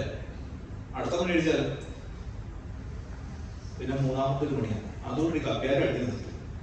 പിന്നെ അടിച്ചിട്ട് എല്ലാം പിന്നെ 5 മണിയേ ഉള്ളൂ, ചെറിയ കൈമണി ഉള്ളൂ. ഇപ്പൊ മണിയുടെ കാലം വേണമെങ്കിൽ മാറ്റാവുന്ന കാലഘട്ടമാണല്ലേ. ഇപ്പൊ എല്ലാവർക്കും വാട്സപ്പില് എന്ത് ചെയ്യാം, നേരെ മെസ്സേജ് അച്ഛനെ പറഞ്ഞില്ലേ, അവിടെ നിന്ന് വരട്ടാൻ അറിഞ്ഞപ്പോ തന്നെ ഇവിടെ നമുക്ക് എന്ത് കിട്ടി? രാവിലെ തന്നെ കിട്ടി. പ്രിയമുള്ളവരെ, പണ്ടൊക്കെ നമ്മള് ഈ യൂത്തിലൊക്കെ അതിനകത്ത് പ്രവർത്തി ചെയ്ത സമയത്ത് നമ്മൾ ഈ ഒരു മീറ്റിംഗ് വിളിക്കണമെങ്കിൽ നമ്മള് ചെറിയൊരു കാർഡ് അല്ലെ, എന്നാ പേര് മനസ്സിലായത്. അപ്പൊ ആ കാർഡ് എഴുതിയിട്ട് നമ്മൾ ഓരോരുത്തർക്കും 7 ദിവസം മുമ്പേ പോസ്റ്റ് ചെയ്യണം. 7 ദിവസം മുമ്പേ പോസ്റ്റ് ചെയ്യും. ഇന്ന അടുത്ത് വെച്ച് പള്ളിയിൽ തന്നെ ആയിരിക്കും മീറ്റിംഗ്. എങ്കിലും ഒഫീഷ്യലായിട്ട് നമ്മളിങ്ങനെ അറിയിക്കും, പള്ളിയിൽ വെച്ച് ഇന്ന സമയത്ത് ഇതില് വികാരിയുടെ അധ്യക്ഷതയിൽ മീറ്റിംഗ് കൊടുക്കും. എല്ലാവരും എല്ലാ കമ്മിറ്റി അംഗങ്ങളും കൃത്യമായിട്ട് വരണം. അങ്ങനെ 10 പേർക്ക് നമ്മൾ ഓരോരുത്തരും വീട്ടിൽ കൊണ്ടുപോയി നമ്മളായിരിക്കും അല്ലെ. ആ വീട്ടിൽ കൊണ്ടുപോയി അയച്ചു കഴിഞ്ഞിട്ട് പിന്നെ നമുക്ക് മാറ്റാൻ പറ്റും. ശനിയാഴ്ച പറയുകയാണ് 2 പേര് 3 4 പേര് പറയുകയാണ് എനിക്ക് അസൗകര്യമാണെന്ന് പറയാൻ പറ്റില്ല. മാറ്റാൻ പറ്റുമോ? ഇല്ല, മാറ്റാൻ പറ്റില്ല. അന്നേ ദിവസം എന്ത് ചെയ്യും? ആ മീറ്റിംഗ് നടന്നിരിക്കും. ആ മീറ്റിംഗ് എങ്ങനെ പോലെ നടക്കും. ഇന്നിപ്പോ അച്ഛൻ ഞായറാഴ്ച വിളിച്ചു പറഞ്ഞു, അടുത്ത ആഴ്ച ധ്യാനങ്ങളുണ്ട്. അച്ഛൻ ധ്യാനം തൊട്ടു മുമ്പായി പറയണേ ആള് വരുന്നില്ല. ഒറ്റ മെസ്സേജ്, എന്നാണ് സംഭവം? ക്ലോസ്. അതായത് ഇന്ന് സ്ഥിരതയില്ല നമ്മുടെ വാക്കുകൾക്ക് അല്ലേ. നമുക്ക് എപ്പോ വേണമെങ്കിലും ഇഷ്ടം പോലെ മാറ്റാം, എപ്പോ വേണമെങ്കിലും നമ്മുടെ വാക്കുകൾ മാറ്റാം. കാരണം എന്താണ്? ഇന്ന് നമ്മുടെ ഈ വിരൽ തുമ്പിലാണ് ഈ സംഭവങ്ങളെല്ലാം ഇരിക്കുന്നത്. കാരണം ഇത് ഉള്ളത് കൊണ്ട് നമ്മുടെ റിലേഷൻഷിപ്പ് ഇന്ന് കുറഞ്ഞു വരികയാണ്. നമ്മുടെ റിലേഷൻഷിപ്പ് കുറയുക. പണ്ട് ഒരു കല്യാണത്തിന് വിളിച്ചു കഴിഞ്ഞാൽ 2 ജീപ്പ് ഉണ്ടാവും. ഈ 2 ജീപ്പിൽ എത്ര പേര് കയറും? ഒരാളിങ്ങനെ പുറകെ തൂങ്ങി 4 പേര് കയറും. ബാക്കിയുള്ളവരും പിള്ളേരെയും കൊച്ചിനൊക്കെ തള്ളി തെരഞ്ഞു കയറും. അപ്പൊ ഏകദേശം എത്ര പേര് കയറും? ഒരു 22 പേരെങ്കിലും ഒരു ജീപ്പിൽ കയറും. പിന്നെ മേളിൽ കയറി എനിക്ക് ഭാഗ്യം. അപ്പൊ 2 ജീപ്പില് എത്ര പേരെ? 60 പേരെ. എത്ര ദിവസം മുമ്പ് വരും? വ്യാഴാഴ്ച പന്തല് നാട്ടും, ബന്ധുക്കാരൊക്കെ വരും, പോത്ത് വെട്ടും, അത് വെട്ടും, ഇത് വെട്ടും, എല്ലാം കഴിയും. ഇന്ന് 28 പേര് വരും. ഞാൻ നോക്കിയപ്പോ ഈ വണ്ടികൾ നിറഞ്ഞ് കെടുക്കുക ഇവിടെ. ഞാൻ പള്ളി നിറഞ്ഞ ഞാൻ ഓടി റഷായിട്ടാണ് ഓടി ഓടിയല്ലേ. നോക്കിയപ്പോ കൊയർന്ന് പാടുന്ന ആൾക്കാരുണ്ട്. നോക്കി ഇവിടെ എല്ലാം എന്താണ്? എല്ലാം കാര്യം. അപ്പൊ ഈ നിങ്ങളെല്ലാം വന്നിരിക്കുന്നത് എനിക്ക് ഒരു കാര്യം ഉറപ്പാ, ഒന്നില്ലെങ്കിൽ 1 അല്ലെങ്കിൽ 2. ഒരു വണ്ടിയിലേ ശരിക്കും പറഞ്ഞാൽ 3 ജീപ്പ് കൊടുന്ന് ഓർഡർ ചെയ്ത് കഴിഞ്ഞാൽ തീരാവുന്ന കാര്യമേ ഉള്ളൂ പണ്ടൊക്കെ കാലഘട്ടത്തില്. ഇന്നിപ്പോ എത്ര വേണം? 28 വണ്ടിയുണ്ട് ഇവിടെ നിറച്ച്. ഇനി നമ്മളൊരു പാർക്കിങ്ങിന് ഇത് കണ്ടുപിടിക്കാൻ പോകാം. ഇപ്പൊ അച്ഛനോട് സംസാരിച്ചപ്പോ അച്ഛൻ പറഞ്ഞു ഈ പാർക്കിങ്ങിന് ഇത് ഇവിടെ കണ്ടുപിടിക്കും. അവിടെ ഇത് തന്നെ അവസ്ഥ. അപ്പൊ പോലെ നമ്മുടെ ജീവിതത്തില് റിലേഷൻഷിപ്പ് വളരെ കുറഞ്ഞു, കമ്മ്യൂണിക്കേഷൻ കുറഞ്ഞു. ഇപ്പൊ ആരോടെങ്കിലും ശുഭമായിരിക്കുന്നുണ്ടോ എന്ന് ചോദിച്ചാൽ നിങ്ങളുടെ വീടിന്റെ നാട്ടിലെ വീടിന്റെ ആദ്യം എന്താ കാണുന്നത്? ഒരു വീട്ടിലേക്ക് കയറി ഗേറ്റാണ്. അതോടൊപ്പം ഗേറ്റ് ഉണ്ടാവും, മതിലുണ്ടോ? അത് കോമൺ ഫാക്ടറാണ്. ഗേറ്റ് മതിലുണ്ടോ? പിന്നെ എന്താ ഉണ്ടാവുന്നത്? ഒരു വരാന്ത ഉണ്ടാവില്ലേ? അതൊരാൾ പറഞ്ഞു ഈ ഇടയില്. അത് ഇപ്പോഴത്തെ ഇതില് പണ്ട് എല്ലാവരും വിളക്ക് വയ്ക്കുകയും അതുപോലെ എല്ലാ ആളുകളും ഓടിക്കൊണ്ടിരുന്ന സ്ഥലമായിരുന്നു ഈ വരാന്ത എന്ന് പറഞ്ഞ സ്ഥലം. ഇപ്പൊ അത് ഇംഗ്ലീഷിൽ എഴുതാൻ പറഞ്ഞു. ഇപ്പൊ ആരും വരണ്ട. ഇപ്പൊ ആരും ഇങ്ങോട്ട് വരണ്ട. അടുത്തത് എങ്ങോട്ടേക്ക് കയറണേ? ഈ വരണ്ട എന്ന് കഴിഞ്ഞ് കഴിഞ്ഞാൽ അടുത്ത എങ്ങോട്ടേക്ക് കയറണേ? ഹോള്. ഹോൾ. ശരി, ഇപ്പൊ എല്ലാം ഹോളാണ്. കാരണം ഹോൾ എന്നാ? ഒരു കല്യാണത്തിന് നമ്മൾ ഹോള് വാടകയ്ക്ക് എടുത്തു അല്ലേ? കഴിച്ചു, വ്യാപകം വിട്ടു, നമ്മളെന്ത് ചെയ്തു? നമ്മള് പോയി. പിന്നെ അതെന്താ? അത് ശൂന്യം, അവിടെ ഒന്നുമില്ല. യഥാർത്ഥത്തിൽ അതിന്റെ പേരെന്താ? ലിവിംഗ് റൂം അല്ലേ? എല്ലാവരും ജീവനോടെ സംസാരിക്കുകയും പറയുകയൊക്കെ ചെയ്യേണ്ട ഒരു ഇതാണെന്ത്? Living room. പക്ഷെ ഇന്ന് അവിടെ ആരും സത്യം പറയാൻ നമ്മൾ പോലും അനാഥ പ്രജകളെ പോലെ നാട്ടിലെ വീടുകളൊക്കെ എടുക്കുന്നത്. അപ്പൊ പ്രിയമുള്ളവരെ, നമ്മുടെ ഇടയിലും റിലേഷൻഷിപ്പ് ഇങ്ങനെ കുറഞ്ഞു വരികയാണ്. ഒരാൾ പറഞ്ഞത് ശരിയാണ്, കമ്മ്യൂണിയൻ ഒരു കൂട്ടായ്മ തന്നെയാണ് ഞായറാഴ്ച വരുന്നത്. പ്രിയമുള്ളവരെ, എന്തിനാണ് വരുന്നത്, എപ്പോഴാണ് വരുന്നത് എന്നാണ് ഞാൻ ചോദിച്ചത്. വരേണ്ടത് നോമ്പുകാലത്ത് വ്യാഴാഴ്ചയുടെ മധ്യാഹ്ന പ്രാർത്ഥനയിൽ ഇങ്ങനെ പറയുന്നു, വിജ്ഞാനി മണിയുടെ നാദം കേട്ടാൽ വേഗം സന്തോഷത്താൽ പള്ളിക്കുള്ളിൽ പാഞ്ഞത്തേണം. മനസ്സിലായോ? ലാസ്റ്റത്തെ കാര്യം എല്ലാവർക്കും ഉണ്ട്. പാഞ്ഞത്ത അത് നടക്കുന്നുണ്ട്. സന്തോഷമുണ്ടോ, ശുഭമായിരിക്കുന്നുണ്ടോ എന്നുള്ളൊരു കാര്യം. സന്തോഷമാണോ എന്നുള്ളതാണ് നമ്മുടെ പ്രശ്നം. പ്രിയമുള്ളവർ, ഇന്നലത്തെ 2 ദിവസം മുമ്പാണെന്ന് എനിക്ക് തോന്നുന്നു, ഓഗസ്റ്റിൻ എന്ന് പറയുന്നതായ വ്യക്തിയും 3 കുഞ്ഞുങ്ങളും ഭാര്യയും ഹെലികോപ്റ്ററിൽ ന്യൂയോർക്കിൽ വെച്ച് അപകടത്തിൽ മരിച്ചു. പക്ഷെ പോകുന്നതിന് മുമ്പുള്ളതായ ആ ഫോട്ടോ അതെന്റെ മൈൻഡിൽ ഭയങ്കരമായിട്ട് സ്ട്രൈക്ക് ചെയ്തു. വലിയതായ സന്തോഷം, വലിയതായ ഒരു ആനന്ദം അവരുടെ മുഖത്തുണ്ടായിരുന്നു. പ്രിയമുള്ളവരെ, ആ ആനന്ദം ഒരുപക്ഷെ അത് ദൈവത്തിന്റെ വിധിയാണെങ്കിൽ കൂടെയും ആ മരണത്തിലേക്ക് പോയെങ്കിലും അവരുടെ യാത്ര സന്തോഷത്തോടു കൂടിയായിരുന്നു. അവരുടെ ജീവിതത്തിന്റെ ആ യാത്രകൾ സന്തോഷത്തോടു കൂടിയായിരുന്നു. അവർ ഒരുമിച്ച് അവരുടെ ജീവിതത്തിൽ നിന്ന് ഈ ലോകത്ത് നിന്ന് മാറ്റപ്പെട്ടു. ദൈവത്തിന്റെ വിധിയാണ് നമ്മുടെ ഓരോരുത്തരുടെയും ചിന്തകളും പ്രവർത്തനം ഒക്കെ ഇന്നല്ലെങ്കിൽ നാളെ എന്നുള്ള രീതിയിലാണ്. ഇന്ന് അച്ഛനെ പരിചയപ്പെടുത്തി അവിടുത്തെ എന്താണെന്നാണ് വികാരിച്ചെന്നൊക്കെ പറഞ്ഞ് പരിചയപ്പെടുത്തി. ഞാൻ ഇങ്ങനെ ശ്വാസം എടുത്തു. ഇപ്പോഴും ഞാൻ അങ്ങനെ തന്നെയാണ്. ഞാൻ വിട്ടില്ലെങ്കിലും എന്റെ പേരെന്താ പറയാൻ പേടിയല്ലേ? എന്റെ പേര് ഞാൻ ശബ്ദം പറയും. ബോഡി, ഡെഡ് ബോഡി, അത്രയേ ഉള്ളൂ നമ്മള്. അതുകൊണ്ടാണ് സംഗീതക്കാരൻ പറയുന്നത് ഏത് മനുഷ്യനും ഉറച്ചു നിന്ന് കഴിഞ്ഞാൽ എന്താണ്? ഒരു ശ്വാസം അത്രയും. അപ്പോൾ ഇന്ന് നമ്മൾ ശുഭമായിരിക്കണമെങ്കിൽ പ്രിയമുള്ളവരെ, നമ്മൾ ഇന്നലെ രാത്രി കിടന്നുറങ്ങി. ഇന്ന് രാവിലെ നമുക്കറിയാമായിരുന്നു കണ്ണ് തുറക്കും എന്ന്. അറിയില്ലായിരുന്നു. പക്ഷെ കണ്ണ് തുറന്നപ്പോഴാണ് നമുക്ക് മനസ്സിലായത് ഈ ശനിയാഴ്ച ദിവസം എന്റേതാണ്, ദൈവം എനിക്ക് തന്നതാണ്. അപ്പോൾ അതെങ്കിലും തന്ന ദൈവത്തെയോട് നമ്മൾ എന്ത് പറയണം? ദൈവകൃപയാൽ ഞാൻ ശുഭമായിരിക്കുന്നു. കാരണം ശ്വാസം പോലും എടുക്കുവാൻ സാധിക്കാതെ ഓക്സിജൻ സിലിണ്ടർ കൊണ്ട് നടക്കുന്ന എത്രയോ ആളുകൾ നമ്മുടെ ഇടയിലുണ്ട്. അപ്പോൾ നമ്മൾ എത്രയോ ഭാഗ്യവാന്മാരാണ്. പ്രിയമുള്ളവരെ, ഈ ഒരു കാലഘട്ടത്തിൽ ശ്വാസം എടുക്കാൻ സാധിച്ചു എന്നുള്ളത്. അപ്പോൾ നമ്മുടെ ദൈവാലയമായിട്ടുള്ള ബന്ധം അത് വളരെയധികം ഏറ്റവും ഫലവത്തായ ദാനിയേലിന്റെ ജീവിതത്തിൽ ദൈവാലയമായിട്ട് അഭേദ്യമായ ബന്ധം ഉണ്ടായിരുന്നു. ദാനിയേലിന്റെ ജീവിതത്തിൽ പ്രിയമുള്ളവരെ, ഞാൻ ഏത് പ്രസംഗത്തിലും ആദ്യമായിട്ട് വന്നുകൊണ്ട് ഞാൻ ഗ്രൂപ്പായിട്ടിരിക്കും. ഇപ്പൊ ഞാൻ പറഞ്ഞു എപ്പോഴും പള്ളിയിൽ വരേണ്ടത് മണി അടിക്കുമ്പോൾ പള്ളി കാണണം. ഞാൻ ഈ പള്ളിയിൽ വരുന്ന 5 ഗ്രൂപ്പായിട്ട് തിരിച്ചിട്ടുണ്ട്. ഒന്നാമത്തെ കൂട്ടം ആളുകളാണ് വെളിവുള്ളതാണ്. അവരെ എപ്പോഴും പറയാം, വെളിവ് നിറഞ്ഞോ ഈശോ പാടുമ്പോൾ പള്ളിയിൽ വരും. അതാണ് ആ കൂട്ടാളുകൾ. രണ്ടാമത്തെ കൂട്ടം ആളുകളാണ് യജമാനന്മാർ. യജമാനൻ വരും, അന്നേരം ഞങ്ങളും പള്ളിയിൽ വരും. മൂന്നാമതൊരു കൂട്ടം ആൾക്കാരുണ്ട്, നല്ല ബെഞ്ചാണ് പള്ളിയിൽ. ഇപ്പൊ എന്റെ പള്ളിയിൽ നല്ല ബെഞ്ചാണ്. ഇരിക്കുന്ന സമയത്ത് പള്ളിയിൽ ആൾക്കാർ വരും. അവരുടെ പേരാണ് തുദ്യന്മാർ. നാലാമതൊരു കൂട്ടം ആൾക്കാരുണ്ട്, ഇതുപോലെ മദ്ബഹാരൊരു സമയത്ത് കാണുന്നത്. എപ്പോഴാണ്? അൻപുടയോനേന്മാര്. അൻപുടയോനെ എന്ന പാട്ട് വരുമ്പോഴായിരിക്കും അവര് കടന്നു വരുന്നത്. ഏറ്റവും നല്ലൊരു കൂട്ടത്തിന് എനിക്ക് ഇഷ്ടമുള്ള ഒരു പേരാണ്. ഏറ്റവും ഒടുവിൽ മാലാഖമാരുടെ പേരാണ് അവരുടെ പേരാണ് അഗ്നിമയന്മാർ. അഗ്നിമയന്മാർ എന്ന് ചൊല്ലുമ്പോ അവർ പള്ളിയിൽ. പിന്നെ അത് കഴിഞ്ഞിട്ടുള്ള പേരും ഞാൻ പറയുന്നില്ല.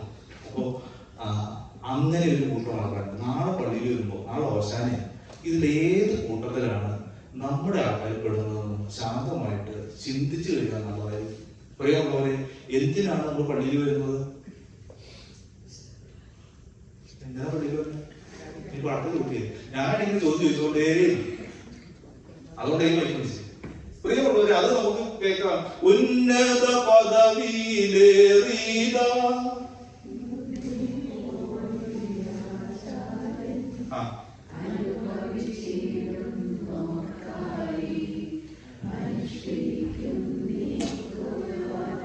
അപ്പൊ ആർക്ക് വേണ്ടിയാ?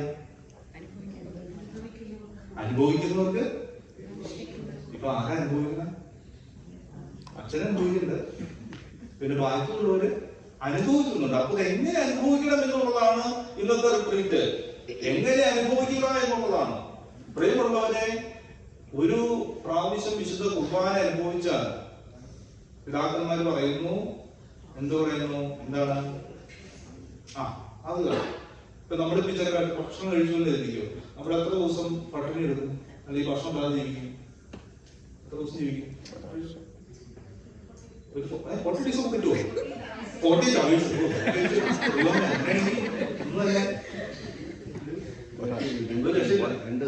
രണ്ടു ദിവസം പോലും പറ്റില്ല. അതിന് 3 ദിവസം പിടിച്ചിട്ട് പോയി. അച്ഛൻ്റെ അയൽവക്കായതുകൊണ്ട്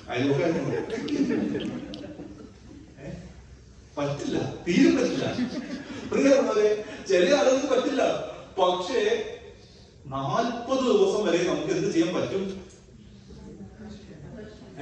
ഭക്ഷണം കഴിക്കാതിരിക്കാൻ പറ്റും. അതുകൊണ്ടാണ് മോശ 40 ദിവസം നോമ്പ് പറ്റൂ, അല്ലെ പച്ചവെള്ളം പോലും കുടിക്കാതെ 40 ദിവസം നോമ്പ് പറ്റും. അവര് ഏലിയാവും 40 രാവും 40 പകലും ഒരാളും നമ്മുടെ കർത്താവും 40 ദിവസം നോമ്പ് പറ്റൂ. അപ്പോൾ നമ്മുടെ പിതാക്കന്മാർ പഠിപ്പിക്കുന്ന ഒരു ഭാഗമുണ്ട്. 40 ദിവസത്തിൽ ഒരിക്കലെങ്കിലും നീ എന്ത് ചെയ്യണം?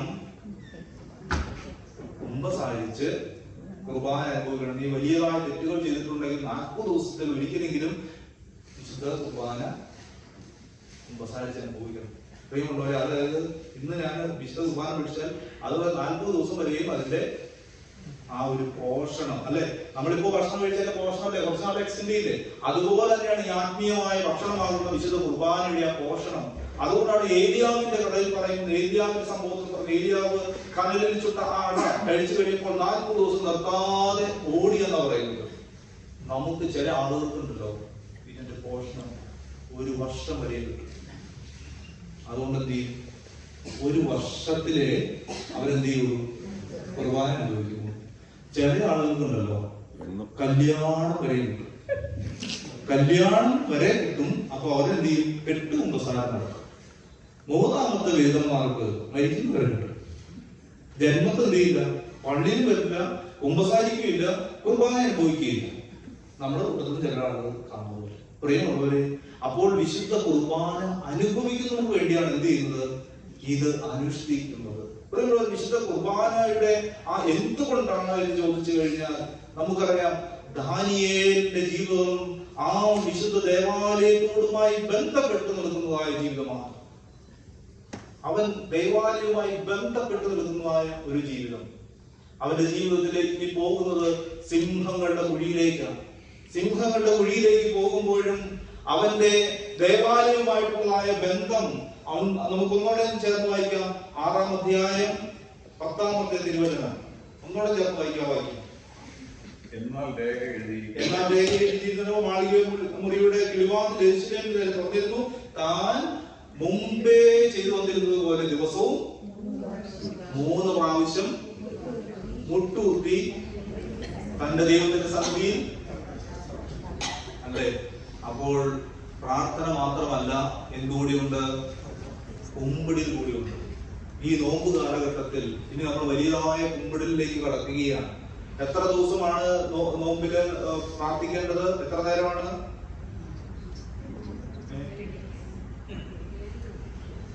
ഒരു ചേച്ചിയോട് ചോദിച്ചു, പല ചേച്ചിയോട് എപ്പോഴും പ്രാർത്ഥിക്കാൻ ചേട്ടോടാതെ പ്രാർത്ഥിക്കണം. അപ്പൊ ഞാൻ ഞെട്ടിപ്പോയി. അപ്പൊ ചേച്ചി ചെയ്യാറുണ്ടോ? ഇത് റീസെന്റ് ആയിട്ടുള്ള ഒരു ട്രിപ്പില്ല, അതുപോലെ ചെയ്യാറ്. അപ്പൊ അതുകൊണ്ട് സഭ എത്ര നേരം കൽപ്പിച്ചിട്ടുണ്ട്? കൽപ്പന എത്രയുണ്ട്? 10 കൽപ്പന. അപ്പൊ 7 നേരമുണ്ട്. 7 നേരം പ്രാർത്ഥന എത്ര നേരം എടുത്ത് ചൊല്ലണം? 3 നേരം എടുത്ത് ചൊല്ലണം. നമ്മൾ 7 നേരത്തെ പ്രാർത്ഥന നമ്മൾ 3 നേരമാക്കി ചൊല്ലണം. നമ്മുടെ പിള്ളേര് എത്ര നേരം? നമ്മുടെ പിള്ളേര് ഇല്ല, നമ്മളോ? പ്രിയമുള്ളവരെ, പണ്ട് 7 ആയിരുന്നു, അത് 2 ആക്കി, പിന്നീട് നമ്മൾ 1 ആക്കി. പിള്ളേരെ എന്താക്കി? 1 2 കളഞ്ഞു. പണ്ട് പവർ കട്ടിംഗ് ഉണ്ടായിരുന്നു. പവർ കട്ടിന്റെ സമയമായിരുന്നു നമ്മുടെ പ്രാർത്ഥനയുടെ സമയം. പവർ കട്ട് കഴിഞ്ഞു കഴിഞ്ഞാൽ ഉടനെ തന്നെ എന്ത് ചെയ്യണം? അടുത്ത സീരിയലിലേക്ക് പോകുന്ന സമയമാണ്. അപ്പോൾ പവർ കട്ട് കഴിഞ്ഞാൽ പിന്നെ എന്ത് ചെയ്യാൻ പറ്റണം? പിന്നെ പ്രാർത്ഥന അവിടെ വെച്ച് അമ്മി പറഞ്ഞ് സ്റ്റോപ്പ് ചെയ്യണം. അപ്പൊ അതായിരുന്നു പ്രാർത്ഥന. ഇന്ന് അമേരിക്കയിൽ വന്നു കഴിഞ്ഞപ്പോ പവർ കട്ട് കാണാനില്ല. ഫുൾ ടൈം എന്താണ്? നമുക്ക് തൊട്ടുകൂട്ടാനുള്ള സാധനം ഉണ്ടായിരുന്നു. തൊട്ടുകൂട്ടാനുള്ള സാധനം ഉണ്ടായിരുന്നു. എപ്പോഴും ഇത് തന്നെയാണ് നമ്മുടെ ജീവിതത്തിന്റെ ഒരു സ്റ്റൈല്. അപ്പോൾ അതുകൊണ്ട് നമുക്ക് എന്തിനാ സമയമില്ല? പ്രാർത്ഥനയ്ക്ക് യഥാർത്ഥത്തിൽ സമയമില്ല. ദാനിയേലിന്റെ ജീവിതത്തിൽ പ്രതിസന്ധികൾ ഉണ്ടായപ്പോൾ അവൻ എന്ത് ചെയ്തു? ദൈവത്തിൽ ശരണപ്പെട്ടു പ്രാർത്ഥിച്ചു. അത് എത്ര പ്രാവശ്യമാണ്? 3 പ്രാവശ്യം. 3 പ്രാവശ്യം അവൻ ഒരു ദിവസത്തിൽ മുട്ടുകുത്തി പ്രാർത്ഥിച്ചു. പ്രിയമുള്ളവരെ, അപ്പോൾ ഞാനൊരു കാര്യം ചോദിക്കട്ടെ, കുമ്പിട്ട് പ്രാർത്ഥിക്കുന്നതിന്റെ ഒരു ഇത് പറയുക. നിങ്ങൾ വേറെ ആരോടും പറയരുത്. എന്താണെന്ന് അറിയുമോ? ഈ പ്രാർത്ഥനയ്ക്ക് കുമ്പിട്ട് കഴിഞ്ഞാൽ ഈ ലോകത്തെ ഏറ്റവും വലിയതായ എക്സസൈസ് എന്താണെന്ന് അറിയാമോ? കുമ്പിടിയില്ല. കാരണം 2 കൈയ്യ്, 2 കാല്, കാൽമുട്ട്, നമ്മുടെ നടു എല്ലാം കൂടി ചെയ്യുന്നതായ ഒരു ഇതാണ്. ഇനി നമ്മുടെ ശരീരത്തിൽ എത്ര ലിറ്റർ രക്തമുണ്ട്?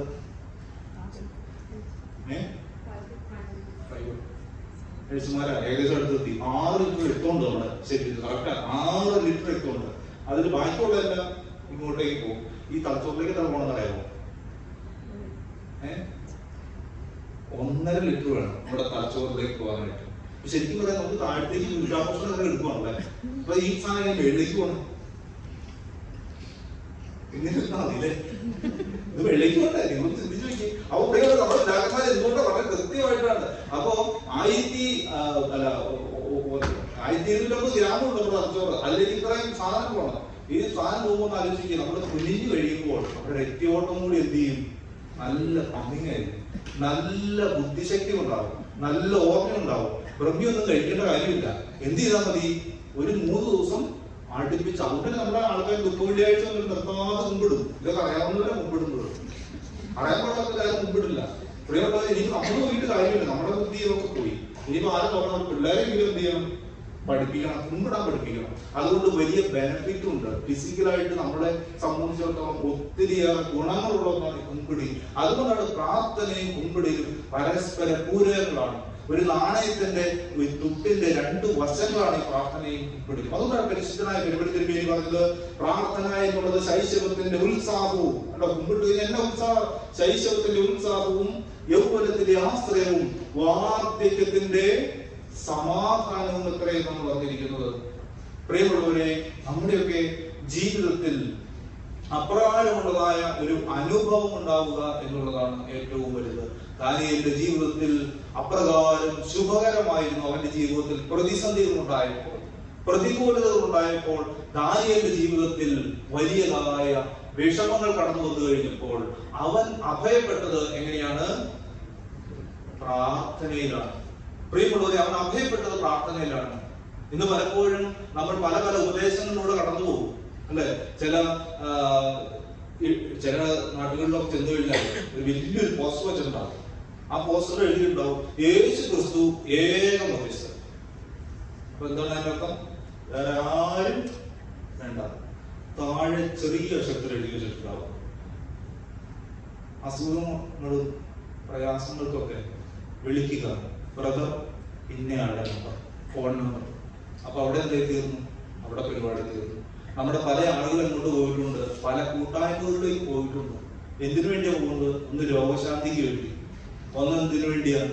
നമ്മുടെ ജീവിതത്തിലെ പല പല പ്രയാസങ്ങൾക്ക് വേണ്ടി, പല പല കാര്യങ്ങൾക്ക് വേണ്ടി പോകുന്നുണ്ട്. പക്ഷെ പ്രിയമുള്ളവരെ, നോമ്പ് നോക്കിയാൽ നിനക്ക് കിട്ടുന്നത് എന്താണ്?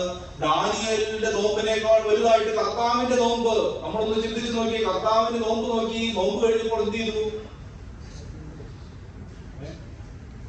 ഒന്നും നടന്നില്ലേ?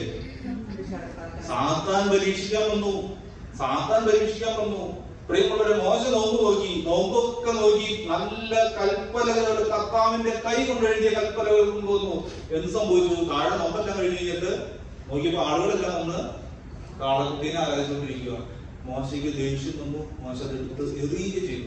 പ്രിയമുള്ളവരെ, നോമ്പ് കഴിഞ്ഞാൽ എല്ലാം നല്ലതാണെന്ന് വിചാരിക്കരുത്. പക്ഷേ അതിനുള്ളതായ വലിയതായ ശക്തിയും ധൈര്യവും നമുക്ക് നൽകുന്ന, ആ ഊർജ്ജം നൽകുന്നതിലൂടെയാണ്, ഈ നോമ്പിലൂടെയാണ്. അതുകൊണ്ടാണ് നോമ്പ് നോക്കിയ ബാലന്മാരെ നോമ്പ് നോക്കാത്ത ബാലന്മാരെക്കാൾ നോമ്പ് നോക്കിയ ദാനിയേൽ അഴകുള്ളവനും പുഷ്ടിയുള്ളവനും മാംസപുഷ്ടിയുള്ളവനും അതുപോലെ തന്നെ അവന്റെ ജീവിതത്തിൽ നല്ല സമർത്ഥനും അതുപോലെ തന്നെ വിജ്ഞാനവും ഉള്ളവനായി മാറും. നമ്മുടെ ജീവിതത്തിൽ അങ്ങനെയുണ്ടോ? പ്രിയമുള്ളവരെ, ദാനിയേൽ ദൈവത്തെ അത്രമാത്രം സ്നേഹിച്ചിരുന്നു. അത്രമാത്രം ദാനിയേൽ ദൈവത്തോട് അടുത്തിരുന്നു, സ്നേഹിച്ചിരുന്നു. ഇന്ന് നമ്മുടെയൊക്കെ ജീവിതത്തിൽ ആ സ്നേഹത്തിന്റെ കണിക നഷ്ടപ്പെട്ടിരിക്കുകയാണ്.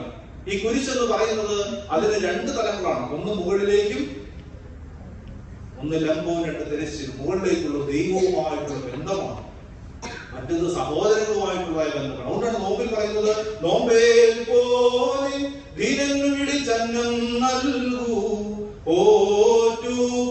ചെന്നിങ്ങുവരാനായി കാത്തിയിടാതെ നമ്മുടെ ജീവിതത്തിൽ ദൈവവുമായിട്ടുള്ളതായ ഒരു സ്നേഹം, പിന്നെന്താണ് സഹോദരങ്ങളുമായിട്ടുള്ള സ്നേഹം.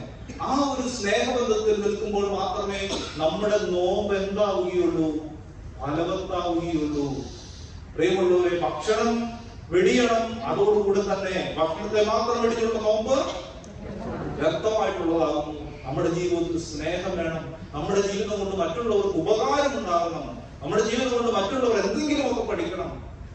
ഒരിക്കൽ ഒരു കഥ ഇപ്രകാരമുണ്ട്. ഒരിക്കൽ സിംഹരാജാവിന്റെ അടുക്കൽ പശുവും പന്നിയും കൂടെ കൂടി രണ്ടുപേരും ഇങ്ങനെ വലിയതായ വിഷമങ്ങൾ പങ്കുവെച്ച്, പന്നിക്കാണ് ഏറ്റവും വലിയ വിഷം. പന്നിനെ ആരും ശ്രദ്ധിക്കുന്നില്ല, പന്നിക്ക് ആരും പുള്ളിനെ മൈൻഡ് ചെയ്യുന്നില്ല. പശുവിനെയാണെങ്കിൽ എല്ലാവരും ചെയ്യുന്നുണ്ട്. വലിയതൊക്കെയാണെങ്കിൽ ദൈവമായിട്ട് ആരാധിക്കുന്നു പശുവിനെ. അപ്പൊ സിംഹരാജാവിന്റെ അടുത്ത് ചെന്നു, ഇത് പശുവിനെ എല്ലാവരും ഇങ്ങനെ ബഹുമാനിക്കില്ല, എന്നെ ആരും ബഹുമാനിക്കുന്നില്ല. അപ്പൊ വലിയ കാലം പുള്ളി ഇങ്ങനെ വലിയതായ ഇതിലൂടെ വിഷമത്തോടുകൂടി സിംഹരാജാവിന്റെ അടുത്ത് ചെല്ലുക. സിംഹരാജാവ് കാട്ടിലെ വലിയ തന്ത്രശാലി. പുള്ളി പറഞ്ഞു, ഞാനൊന്നും നോക്കാം. പുള്ളി ആലോചിച്ചിട്ട്, അതായത് പന്നി അല്ല, എന്നെ തന്നെ വിളിച്ചതാണ്, കൂട്ടി എന്നെ തന്നെ വിളിച്ചിട്ടാണ്. എന്താ പന്നീന്ന് വിളിച്ചിട്ട് പറയുകയാണ്, നീ ചത്താല് എന്ത് ചെയ്യുള്ളൂ, ചത്തിട്ട് നിന്റെ ഈ പറയുന്ന മാംസമൊക്കെ ടേബിളിലേക്ക് കൊണ്ടേ വെച്ച് കഴിയുമ്പോൾ ആളുകൾ എന്ത് ചെയ്യുള്ളൂ, നിന്നെ ഓർക്കുകയുള്ളൂ, നീ നല്ലതാണെന്ന് പറയുകയുള്ളൂ. എന്നാൽ ഈ പശു ജീവനുള്ളപ്പോഴും ഈ പശുവിനെ നല്ലത് പറയും, ഇവൻ ചത്തു കഴിഞ്ഞാലും എന്താണ് മനുഷ്യർക്ക് ഗുണമാണ്. പ്രിയമുള്ളവരെ, നമ്മുടെ ജീവിതത്തില് ചില ആളുകൾ പറയും, ഇവനൊക്കെ ഒന്ന് പോയാൽ മതി എന്ന് പറയും. കാരണം അതുപോലെ പല ആളുകളുടെയും ജീവിതം നമ്മൾ കാണാറുണ്ട്. പല പേപ്പറുകളിലൂടെയും മാധ്യമങ്ങളിലൂടെയും വരുന്നതായ വാർത്തകൾ, അക്രമം നടത്തുന്നതായ ചില ആളുകൾ. പ്രിയമുള്ളവരെ, നമ്മുടെയൊക്കെ ജീവിതം മറ്റുള്ളവർക്ക് ഉപകാരപ്പെടുന്നുണ്ടോ അതോ ഉപദ്രവമാണോ ഉള്ളത് എന്നുള്ളതായ ഒരു ചിന്ത നമ്മുടെ ജീവിതത്തിൽ ഉണ്ടാകണം. ജീവിച്ചിരിക്കുമ്പോഴും മരിക്കുമ്പോഴും, മരിച്ചു കഴിഞ്ഞാൽ എങ്ങനെയാണ് പ്രയോജനം കിട്ടുന്നത്? പലരും കണ്ണ് ദാനം ചെയ്യുന്നു, പലരും അവയവങ്ങൾ ദാനം ചെയ്യുന്നു. പല രീതിയിലൂടെ മനുഷ്യൻ മരിച്ചു കഴിഞ്ഞാൽ മറ്റുള്ളവർക്ക് പ്രയോജനം കിട്ടുന്നു, അവൻ ജീവിച്ചിരിക്കുമ്പോഴും മറ്റുള്ളവർക്ക് പ്രയോജനം കിട്ടുന്നു. എന്നാൽ ചില ആളുകൾക്ക് യാതൊരു ഗുണവുമില്ലാത്ത ആളുകളായിട്ട് നമ്മൾ ഈ നോമ്പ് കാലഘട്ടത്തിൽ മാറിപ്പോകരുത്. നിങ്ങളൊക്കെ വിശുദ്ധ നാട്ടിൽ പോയി കാണും അല്ലെ? വിശുദ്ധ നാട്ടിൽ പോകുമ്പോൾ അവിടെ ഒരു കാര്യം കാണുവാൻ സാധിക്കും. യോർദാൻ നദിയെ പറ്റി നിങ്ങൾ കേട്ടിട്ടുണ്ട് അല്ലെ? എവിടെന്നാണ് അത് പുറപ്പെടുന്നത്? യോർദാൻ നദി എവിടെന്നാണ് പുറപ്പെടുന്നത്? ഹെർമോൻ മലയിൽ നിന്നാണ് യോർദാൻ നദി പുറപ്പെടുന്നത്. വളരെ മനോഹരമായി മാമോദിസയൊക്കെ മുമ്പ് നമ്മൾ യോർദാൻ നദിയെ അനുസ്മരിച്ചാണ്. അതിനുശേഷം എങ്ങോട്ടേക്ക് എന്ത് ചാടും? Sea of Galilee. Sea of ഗലീലിയിലേക്ക് എന്ത് ചാടും? ഗലീലിയുടെ പ്രത്യേകത എന്താ? അവിടെ നല്ല ജീവനുള്ളതായ മത്സ്യമുണ്ട്. ഏകദേശം 153 തരം മത്സ്യങ്ങളുണ്ടാവും. പ്രിയമുള്ളവരെ, അത് കഴിഞ്ഞിട്ട് എങ്ങോട്ടേക്ക് ചാടും പറയാമോ? എങ്ങോട്ടേക്ക് ചാടും?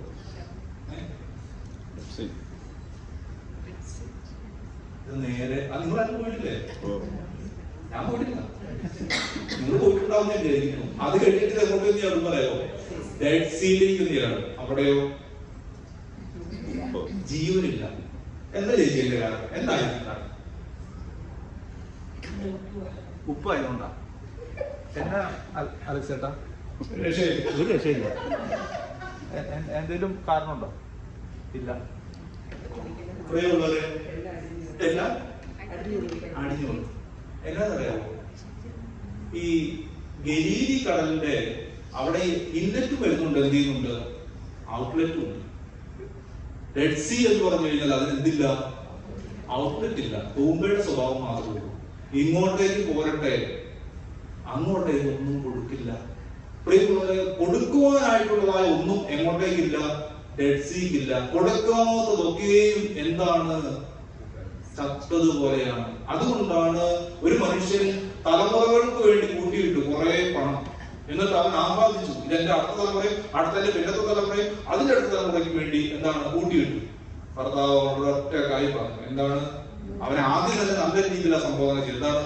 മൂഢ, ഇന്ന് ഈ രാത്രി നിന്റെ ആത്മാവിനെ ഞാൻ എടുത്തു കഴിഞ്ഞാൽ ഇത് എന്ത് ചെയ്യും?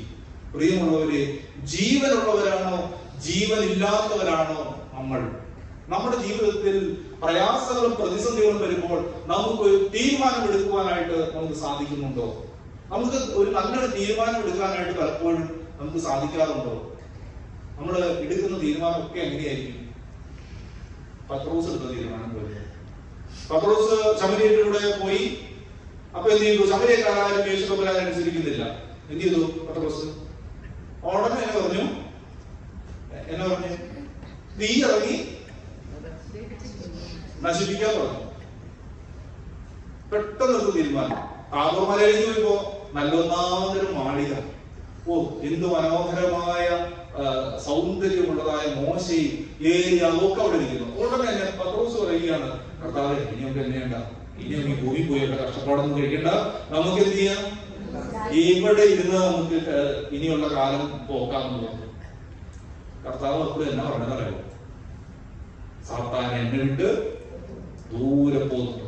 വീണ്ടും കർത്താവ് പിടിക്കപ്പെടാതായി കഴിഞ്ഞപ്പോ പെട്ടെന്ന് പത്രോസ് ഉള്ളിൽ പറഞ്ഞവരാണ്, നീ ആരൊക്കെ നിന്നെ തള്ളി പറഞ്ഞാൽ എന്ത് ചെയ്യില്ല, ഞാൻ നിന്നെ തള്ളി പറയില്ല.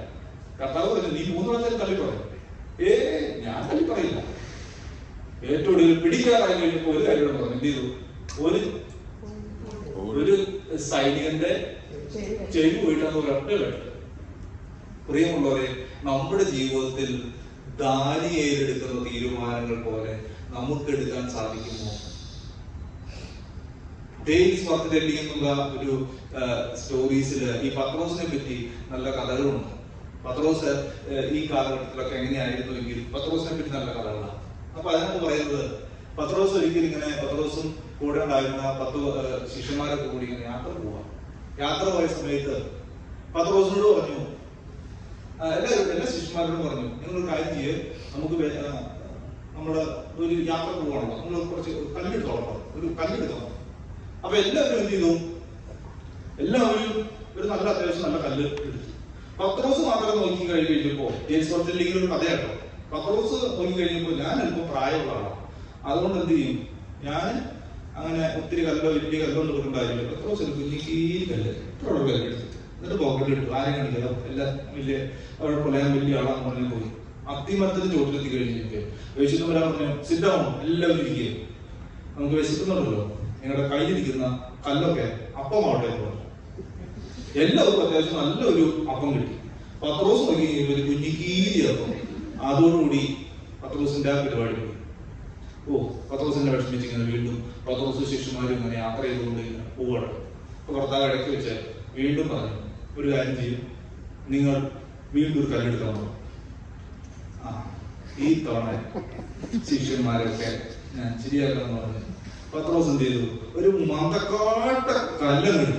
കല്ലെടുത്ത് പറഞ്ഞു, നിങ്ങൾ അവരെല്ലാം അത്യാവശ്യം നല്ല ചെറിയ കല്ലെടുത്ത് ഇങ്ങനെ എടുത്തോണ്ട് പോയി. അപ്പൊ താങ്ങാനും പറ്റില്ല. പത്രോസിന് ഭാരമുള്ളൂ. പുള്ളി യോർദാന്റെ നദിയിലേക്ക് അവിടെ ചെന്ന് കഴിഞ്ഞപ്പോ കർത്താവ് പറഞ്ഞു, ആ കല്ലൊക്കെ നമുക്ക് ഇടാൻ പറഞ്ഞു. പത്രോസ് ചമ്മിപ്പോയി. ശിഷ്യന്മാരും ഈ ചമ്മല് പത്രോസ് ഒട്ടും സഹിച്ചില്ല. എല്ലാവരുടെ മുന്നിൽ ഞാനൊരു ഒരു ഒരു കളിയാക്കൽ അനുഭവിച്ചു. വീണ്ടും യാത്ര തുടങ്ങിയപ്പോൾ പത്രോസിനോട് പറഞ്ഞു, എല്ലാ ശിഷ്യന്മാരോടും പറഞ്ഞു, ഈ തവണ ഒരു കാര്യം ചെയ്യും, നിങ്ങൾ 2 കല്ലെടുക്കാൻ പറഞ്ഞു. ഈ തവണ നമ്മുടെ പത്രോസും ചെയ്തെന്ന് പറയാമോ? ഒരു വലിയ കല്ലും ഒരു ചെറിയ കല്ലും, ഒരു വലിയ കല്ലും ഒരു വലിയ കല്ലും. അപ്പൊ എന്താ പറയണെന്ന് അറിയുന്നത്? അവിടെ മരുഭൂമി എത്തി കഴിഞ്ഞപ്പോൾ കർത്താവ് പറഞ്ഞു, സ്റ്റോപ്പ്, നിങ്ങളുടെ കയ്യിലുള്ളത് 2 ചെരുപ്പായിട്ട് മാറട്ടെ എന്ന് പറഞ്ഞു. നമുക്ക് പത്രോസിന്റെ ഇത്രയും വലിയൊരു ചെരുപ്പും ഇത്രയും ചെറിയൊരു ചെരുപ്പും കിട്ടി. കുറേയുള്ളവരെ നമ്മളുടെ ജീവിതത്തിൽ ഇങ്ങനെ സ്പോണ്ടേനിയസ് ആയിട്ട് ഓരോ തീരുമാനങ്ങളെടുത്ത് നമ്മൾ പോകുന്നു. നമ്മുടെ ജീവിതത്തിൽ യഥാർത്ഥത്തിൽ ദൈവ സ്നേഹവുമായിട്ട് ബന്ധപ്പെടുത്തിയല്ല നമ്മൾ പോകുന്നു. പ്രാർത്ഥനയില്ലാത്ത മനുഷ്യരുടെ ഒക്കെ അവസ്ഥ ഇത് തന്നെയാണ്. കാരണം എന്താണെന്ന് അറിയാമോ? പത്രോസിനെ സംബന്ധിച്ച് ആദ്യം കർത്താവ് പോകുന്നതിന് മുമ്പ് പറഞ്ഞു, അവനെ പ്രാർത്ഥിക്കാൻ വാ. പത്രോസ് എന്ത് ചെയ്തു? കിടന്നുറങ്ങി. രണ്ടാമത് പറഞ്ഞു, മക്കളെ നിങ്ങൾ എന്ത് ചെയ്യുക? ഞാൻ കുരിശിലേക്ക് പോവുകയാണ്, നിങ്ങൾ എന്ത് ചെയ്യുക? നമ്മുടെ ഇപ്പോഴത്തെ കാലഘട്ടത്തിൽ പറഞ്ഞ ചന്ത് ക്രോസ ഈ യാക്കോബും യോഹന്നാനും പത്രോസും ഒക്കെ ഒരു 3 പേരെയാണ് യഥാർത്ഥത്തിൽ കൂട്ടിക്കൊണ്ടുപോകുന്നത്. പ്രാർത്ഥിക്കാൻ രണ്ടാമത് പ്രാവശ്യം പറഞ്ഞു കഴിഞ്ഞപ്പോൾ എന്ത് ചെയ്തു?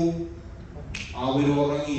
മൂന്നാമത് കണ്ണുനീരോടെ തമ്പുരാൻ ഇതാ രക്തത്തുള്ളികളായിട്ട് വിയർത്ത് രക്തത്തുള്ളികൾ പോലെ ഇവിടെ വന്നു കഴിഞ്ഞപ്പോൾ കണ്ണുനീര് രക്തത്തുള്ളികൾ പോലെ വന്നു കഴിഞ്ഞു. അതിന് തൊട്ടും പറഞ്ഞു, മക്കളെ ഇങ്ങോട്ടേക്ക് വാ, പ്രാർത്ഥിക്കാൻ വാ. അവരെന്ത് ചെയ്തു? വീണ്ടും ഇറങ്ങി. പ്രിയമുള്ളവരെ, നമ്മുടെ ജീവിതത്തിലും ഇങ്ങനെയുള്ള ഒരു ഉറക്കം ഉണ്ടാകാറില്ല. യഥാർത്ഥത്തിൽ നമ്മുടെ ജീവിതത്തിൽ ഇങ്ങനെ ഒരു ഉറക്കം ഉണ്ടാകാറില്ല. More power, more prayer, more power. Less prayer, less power. No prayer, no power.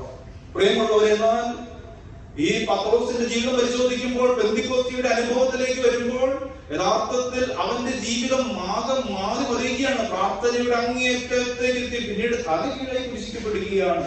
പ്രിയമുള്ളവരെ, മറ്റൊരു സ്ഥലത്ത് ദാനിയേൽ ദൈവത്തെ വിളിച്ച് പ്രാർത്ഥിക്കുന്നു. അവനിതാ ഇപ്പോൾ കിടക്കുന്നത് സിംഹങ്ങളുടെ കുഴിയിലാണ്.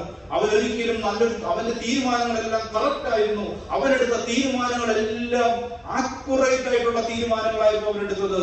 അവന്റെ തീരുമാനങ്ങളൊന്നും പെശകിപ്പോയിട്ടില്ല, ഒന്നും തെറ്റിയില്ല. കാരണം അവൻ മുഴുവനും സമയവും ആരോടുകൂടെ ആയിരുന്നു?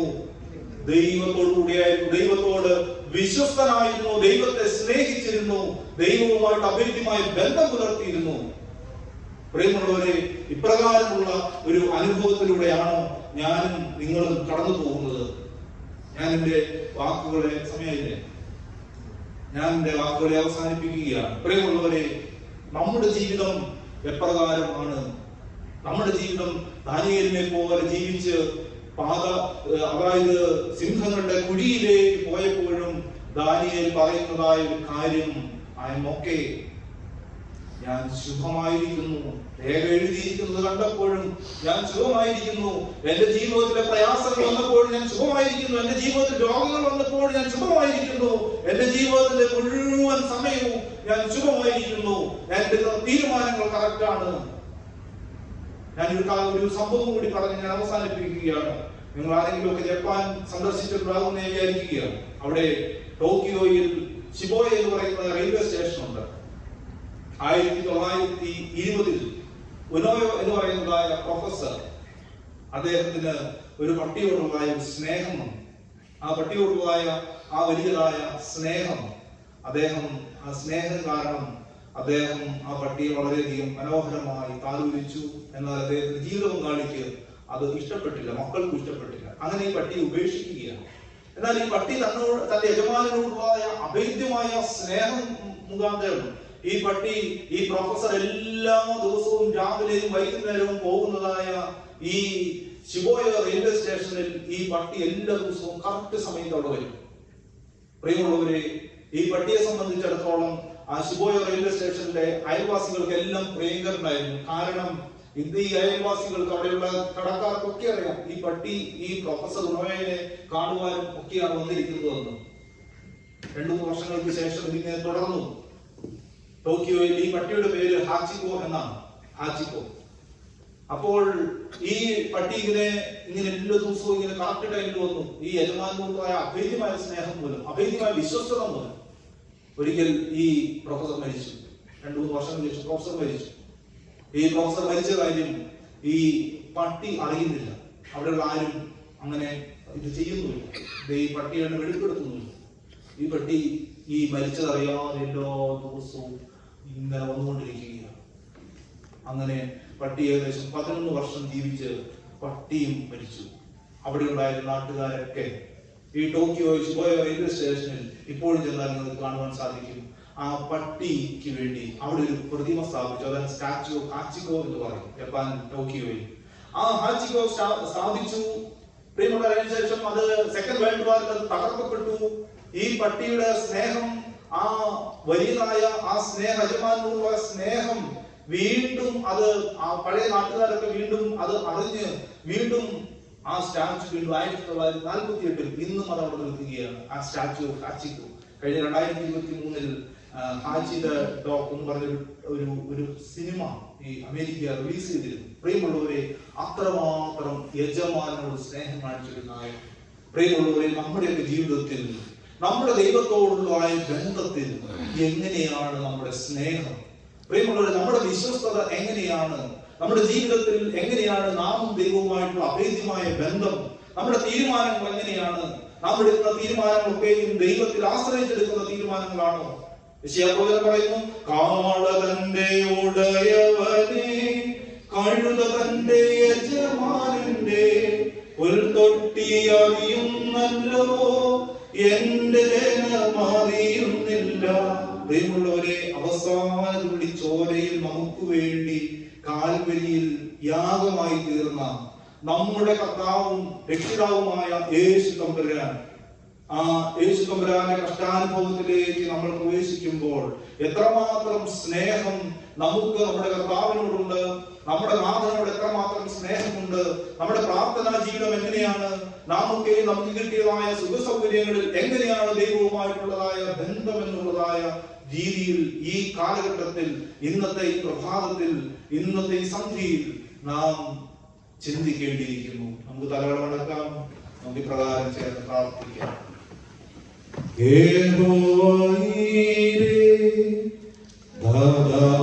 ദൈവം നീ മാത്രം മതി എനിക്ക്, യഹോവ രാഫ സൗഖ്യദായകൻ, തന്നടിപ്പിണരാ സൗഖ്യം, യഹോവ ശമ്മാ കൂടെയിരിക്കും,